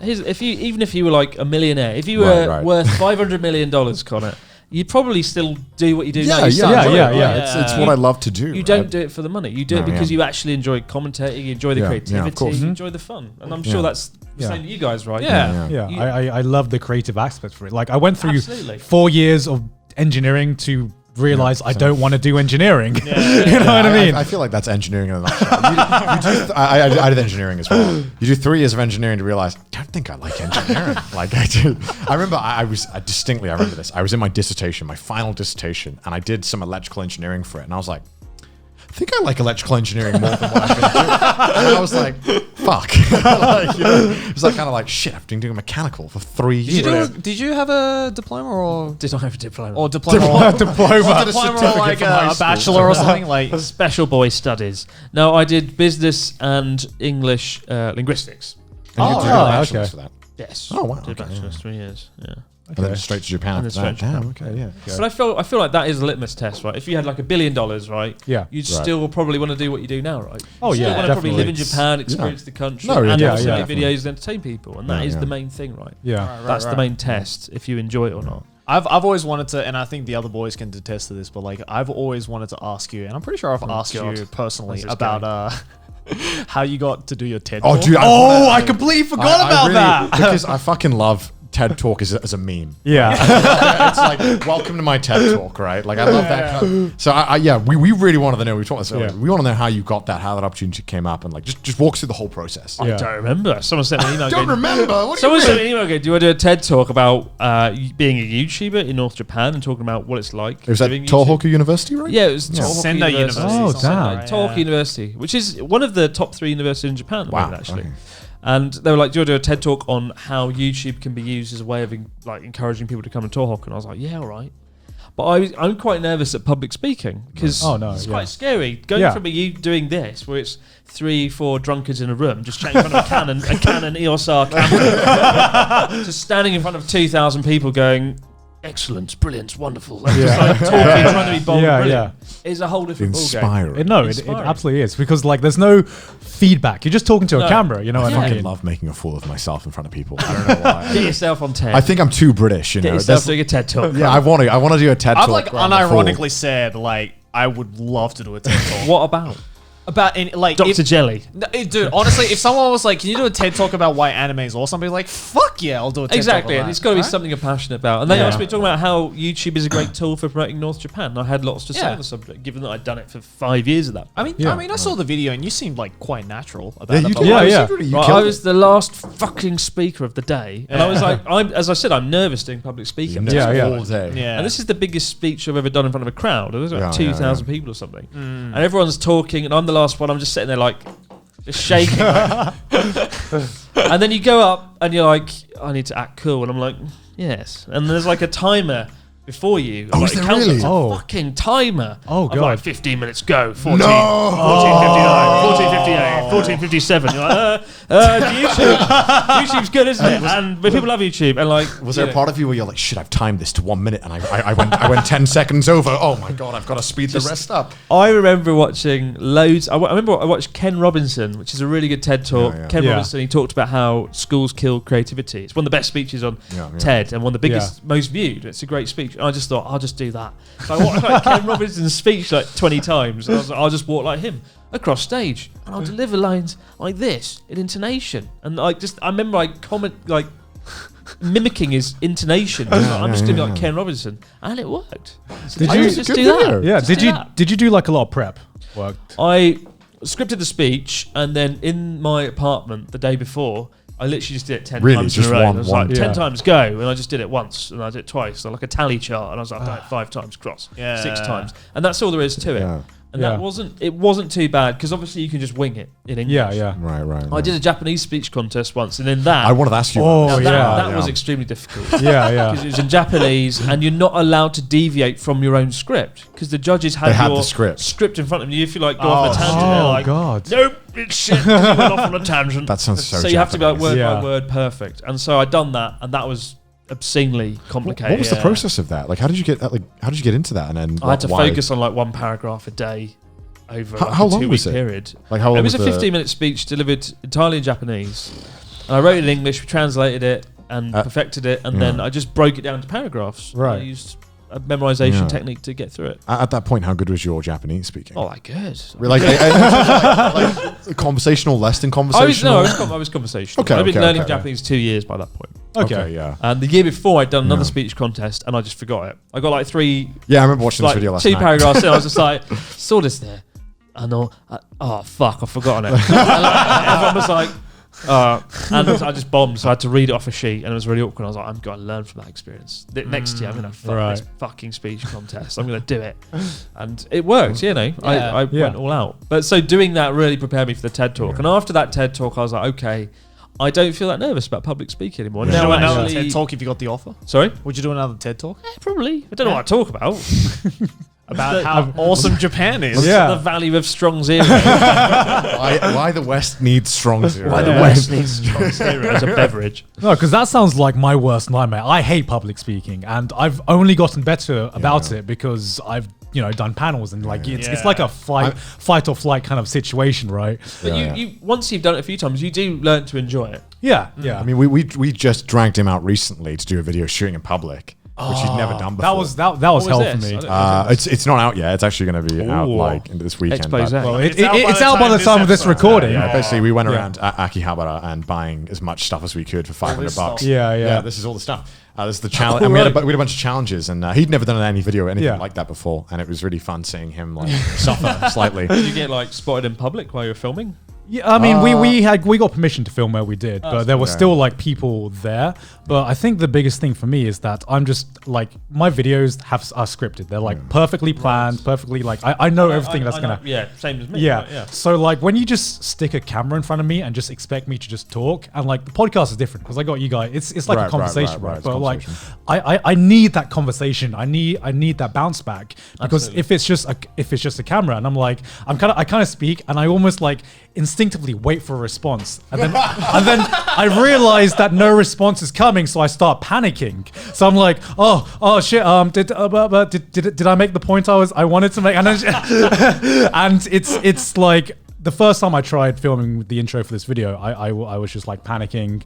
People are looking at you. Yeah. I cameras just wasn't used to it. But no, because I remember my first panel, and I was equally as nervous for my very first panel. And it was like back then it was only like in front of like 50 people or something. Have you been to an anime convention? I haven't. I got invited to a few, but I felt like I was misplaced because I think you could. I literally just if it's about Satoshi Kon, we're in. And it's not, probably our select. I feel like you'd be good on a panel, like on yeah. If it's about Japan stuff, yeah, maybe. I don't know. Yeah. I mean, like if you're talking about something you know about and you're passionate about, it's easy because my experience with public speaking had come from school, right? Oh God, what an awful my God, like doing presentations in university. That's actually worth something for your final grade. It's just like fucking awful. I gave the fucking worst speech for my dissertation because my dissertation had failed completely. I had built these renewable energy devices that just did not fucking work, and they were so poorly made. And I had to it's like selling a product that you know doesn't work to someone. And I remember sitting there, and I knew within like 2 minutes of this like 10-minute speech that my professors they knew it was fucking shit. Brilliant. Yeah. And I had to keep selling it but it's very renewable, you see. And when the water comes up, the magnet will power the. I was literally explaining like basic like physics to them, and it should have been like way more in depth. And somehow they gave me a good grade. I think because I was hopefully at least somewhat charming. Because it was very renewable. I think I was just like playing it off, and I'm like, well, I guess it just. I remember I was like, it should work, but it just doesn't because I didn't make it right. And then they started laughing, and I'm like, all right, well, Got the jokes in. yeah. Well, I genuinely think the joke saved me. Yeah. Yeah. Because they were like, all right, it wasn't fucking awful. worry. Because like I remember, like okay, here's the thing. Like I remember back in my university days, I had kept the fact that I was a YouTuber or did YouTube videos completely secret. Oh yeah, same. Because my roommates found out immediately when they heard me fucking making anime screaming noises. No, because like anytime I would record, my housemates would be like, "Oh, were you practicing for a presentation?" And I was like, "Yeah, I was practicing for a presentation." They believe that. They believe that. Dude, I remember doing like moaning for like a character or something, and I came out of my room and they were all just outside looking at me, and I was like, "Hello." Going to go get a glass of water. See, because when I was at uni, I was like attending uni from home, like from my parents' place. So like I had the privacy. Really? Yeah. So I had to travel like 2 hours one way to like go to uni every day, and then 2 hours to come back. And so like I was like.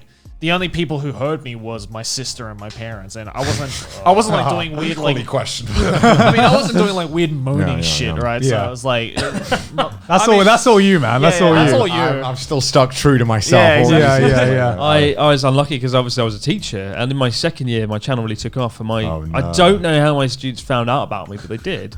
And so every time I went from being Chris Sensei to YouTuber, and I'd walk around the corridor and be like, "Hey, YouTuber," and I'd be like, "Oh yeah, again." And that's kind of awkward and weird. And you should have corrected them, being like, "It's abroad in Japan." that was quite just a YouTube channel. It's quite an awkward situation.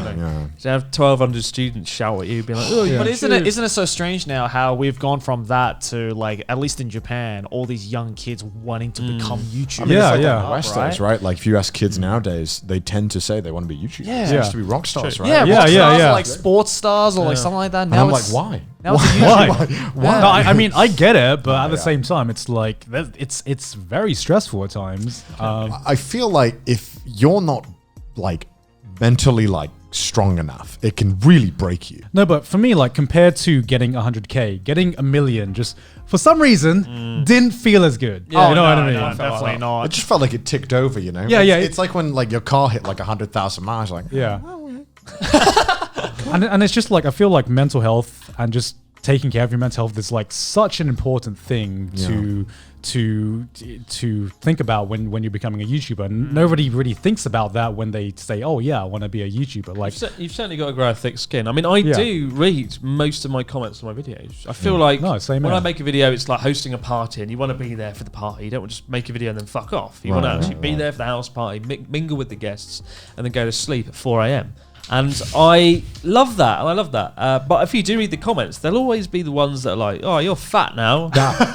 Your comments are fucking brutal. You look like someone said you look like a retarded Elon Musk.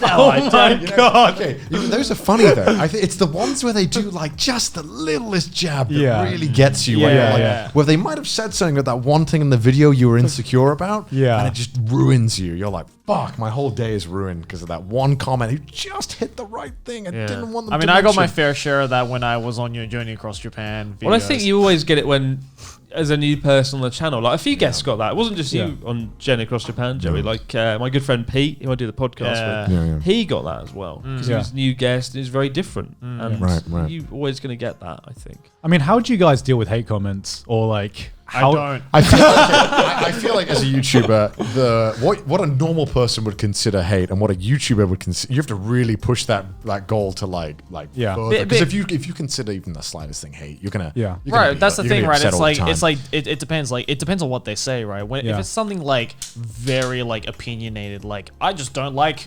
so and so because I just don't. Yeah. And it's like you can't really do anything about it because that's just their opinion. But when it's like really persistent and really petty, that's when you're like, okay, what's your issue? I find some of those funny. It's like I said earlier, the ones where they just find that one thing you're worried about. That specific thing. They somehow find it. They know what you're insecure about. There's that one thing. Like you can have like the worst hate comment in the world. Sometimes like a one sentence comment just like bothers you for the entire day. And they're like, I've had comments that like, "You're an asshole." I'm like, that's funny. Yeah, but then they'll just like I can't remember what it was. I read one recently. I was like, "Fuck you, you got me, bitch. I hate you so much." What was it? So what are you, my therapist? Yeah, it was like that, right? Yeah. They just hit you in like where you were insecure about it, and you're like, God damn it, like they got it. But you just kind of learn like, all right, that sucks, but I've got to get on with it, right? If I let it affect the videos, then you know, I mean, that's what I'm doing, right? I feel like the craze, that phase is over, but hate mail, reading those videos, hate mail, those are really fun. I feel like you can't really do it anymore. I feel like it happened like 3 years ago. It was really popular in like 2000. It was, I did one like 3 years ago. Well, I've done 3 videos and rode that wave, and viewers always loved it. Because the comments I used to get were just ridiculous. Like, I hate British men that speaks with the mouth like Pitbull was one of them. It's like, what? Verbatim quote that one. Like that was so good. It's like, okay. Some hate comments are just like so brilliant. You want to like put on a t-shirt. Yeah, I know, right? That's when you pin the good comments. Yeah. Such a good insult. You're like, I'm gonna pin that. I used to hate everyone that called me a faggot. I hate the word faggot. I got that a lot. Who called you that? Yeah, you are a fucking faggot. And because in the UK we have faggots, which are like meatballs. Right? I'm not a meatball. I'm like, oh right, North America, it's much. Yeah. That word always drove me up the wall. But yeah, it's just because I feel like you adapt, right? You adapt, you learn. You have to. I mean, it kind of sucks, right? Because like anyone, like any influencer, I gotta hate using that word, but like dirty word. Oh, the words I don't want to be associated with me, but still is associated with me. My second least favorite word next to content creator. But like a lot of questions I get from like other smaller creators, like how would you deal with hate comments? How did you not let that affect you? And I think it fucking sucks that all you can say is you get used to it, and that's not a solution. That's a fucking coping mechanism. It's sad, you know what I it's mean? a part of the job. Yeah. Do you remember when you started uploading first and you got that first dislike? And you were like, who fucking did this? Why did you, who disliked this? How? And then now you just accept that for some reason you'll have 1,000 and you're not really sure why you have 1,000, but you're like, that's normal. I expect 1,000. And then when you don't get 1,000. But when you think about it, like, when you think about 1,000 people surrounding you who just fucking dislike you, it's just like, okay. It's weird, but I remember there would be like, I had a friend who, when they started out, they had like a mental breakdown when they got a dislike. They were like, who disliked it? No one in the comments said they disliked it. Who did this? Why did they do it? And it's like you just got to deal with it. Like you just got to get over it. I'm sorry, man. No, because like I remember one of the hardest lessons I had to learn was just learning that you can't please everyone. Yeah, and there, especially like. I remember a point when it seemed like everyone was positive about what you were doing. You know, you didn't really get. That's how it is. Yeah, right? yeah. And then you reach this point when people just start hating you, like as a person, or like they personally dislike your personality or something about you, and you're like, I don't know why you dislike me. I've never met you. I've never seen you, but you seem to dislike me. And I'm just like having to learn that there are just going to be people that dislike you is like one of the hardest things I've had to learn. It's still a thing I think I still like have to like come to terms with. Is that like some people are just going to dislike you. Yeah. Right? And it sucks that you have to accept that, right? I feel especially when because the large majority of YouTube is American. And I don't want to say like Americans don't get sarcasm, but a lot of them don't. And unfortunately, all four of us are very well versed in that. When you do any form of jokes, right, it could fall flat. And to that person, I think, the thing that annoys me is when people get angry about me swearing. Oh yeah, that bothers that's like me. really common. I get people like, "Stop! You're ruining Japanese culture by swearing." I'm like, "Yes, me speaking words is ruining an entire culture that dates back 3,000-4,000 years. A word can bring down a culture. That is hypocrisy. That is fucking stupidity." Yeah, I mean, swearing in the UK is so ingrained in culture. It is. Like, it and is. in Like, Australia, it's much worse. Yeah. I mean, there are many C word like it's I used to endearing. my early endearing videos, every compliment. video I said cunt like 2 or 3 times at least, and there would always be that one comment which is like, I don't like it when you use the C word. I'm like, get But used to like, a cunt. I get it, because have you heard Americans say the word cunt? It's like I like, you know, with your mates in England or Australia, you say it all the fucking time. Like, all right, cunt, how you doing? Yeah. Yeah. But when you say when you hear an American say, you're like, oh, like wash your fucking mouth, please. It's so elongated in American. It's so like it's the hard It's C. like it's the hard R as well, man. Because the way we tap the R in like you know, British, but in American the R is a full sound. So no R in it. What the fuck am I saying? I'm a retard. There's no R in the word cunt, by the way. I was like, wait a minute. I don't know. I was thinking about a different thing. I've lost my mind. Man, I don't know what I'm going on about. Just take over. I'm out. No, but like, yeah, I definitely like. I still get comments which are like, I don't like it with you swearing because my kids are into anime, and I don't want my kids to be affected by your dirty language. Anime titties all the time. What do you mean? Yeah, right. And it's like, let me do what I want, dude. Like, I'm sorry that your kids, you know, don't like when I say fuck or cunt, but like, I'm sorry, that's just me. Because like to me as a Brit, like the word fuck is just like a filler word sometimes. Yeah, you know what I mean? Like sometimes you're just thinking, you're like, what was I fucking saying? Fucking in British and Australian language is like the equivalent to like the word really, where it's like it's not really hard, it's fucking hard. You know? Exactly. It's just right. an accentuation word, It can be right? anything, right? Yeah. We obviously weren't brought up in a Christian household. My parents hated me swearing, but that's another story for another time. Oh no, my dad's like sweared like a sailor. Cool. I mean, like, he's Australian, doesn't he matter. didn't Like, care. that's like normal, right? Yeah. Man. Well, I mean, we got anything else to talk about? I guess not, right? I know. I think that's everything I had in mind. Do you want to shout anything out, Chris? Newest TV video, right? Yeah, watch Abroad in Japan. Check out Chris's channel in the link below. When is this coming out? It's Early July. Yeah. Early July. Well, the video I'm talking about now has come out already, so you should check it out on the Abroad in Japan channel. All right. Well, we'll link it in the for coming description. on, Chris, man. It's been a lot of fun. It's been I've not been in a room with like two other British guys in about 8 years. So. Really? Well, in Japan anyway. Yeah. And you know, an Australian person, it's just a bonus, isn't it? It's been I'll take that. An exciting, transcendent experience to come to the anime church. So thank you very much. Thank you very much, guys. Yeah, Actually, before we end it, Whoa. we're gonna make it a tradition that every guest has to like sign something. Oh wow! So we've like prepared like a shikishi. Wow, it's the Japan style thing. Yeah. Every bar or restaurant in Japan they have these, and they've got like celebrities that no one's ever heard of. We will be honoured to have you sign it. We have like this blank wall at the back. So I figured, why not with every single guest that comes onto the show, we get them to sign this, and so that. Do I have to write a special message or Whatever you want to do? Sure, whatever you like. In the meantime, thank you to our wonderful patrons for supporting this episode. Yes. Names are on screens right now. Yeah, so if you'd like to support the show and help us bring in more guests like Chris or other people, then your support on Patreon is greatly appreciated. Yeah. Yes, and if you enjoyed having Chris on, and you enjoyed having guests on, leave a comment as well, because this is new for us as well. Chris is finally our first guest. You guys have been talking about this empty microphone since the first episode, I think. Can I see it? What did you write? He said, "I love you guys, especially Jelly." And then this tiny signature at the bottom right here. Jesus Christ. Well, that's going on the wall. It's gonna look great on the wall. Yeah. God bless Jelly.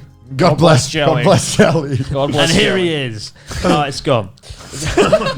God. Like, I know we're supposed to end it, but can I just quickly talk about how the first time I had to, like, when someone asks you to sign something as a YouTuber, and like you realize you don't have a signature as your YouTuber, so like, I have a doctor signature. Oh, my signature that I use now was the first time I ever signed something, and I was just like, yeah, fuck it, I'll go with that, and I've gone with that for like the past 4 years. Brilliant. Like my signature as Giguk looks better than my actual signature. Like my actual real name signature is like fucking squiggles. But there was this one time when like someone asked me to sign something at a panel, and I just signed it, and he was like, "Can you kind of sign it again?" I can't really read this, and I was like, I mean, look at the broad Japan signature. I can make out the C, but it was the pen's fault, not me. Yeah. What is that supposed to be? Is a C and a? I'm not explaining. Amazing job. Thank you. Thank you very much, Chris. Yeah. Jelly. But yes, we hope you enjoyed this episode of Trash Taste. I've been Giguk, and here with me has been my co-host, the Hentai Man, Sea Dog, and Chris. And we will see you guys next time. Bye. Bye.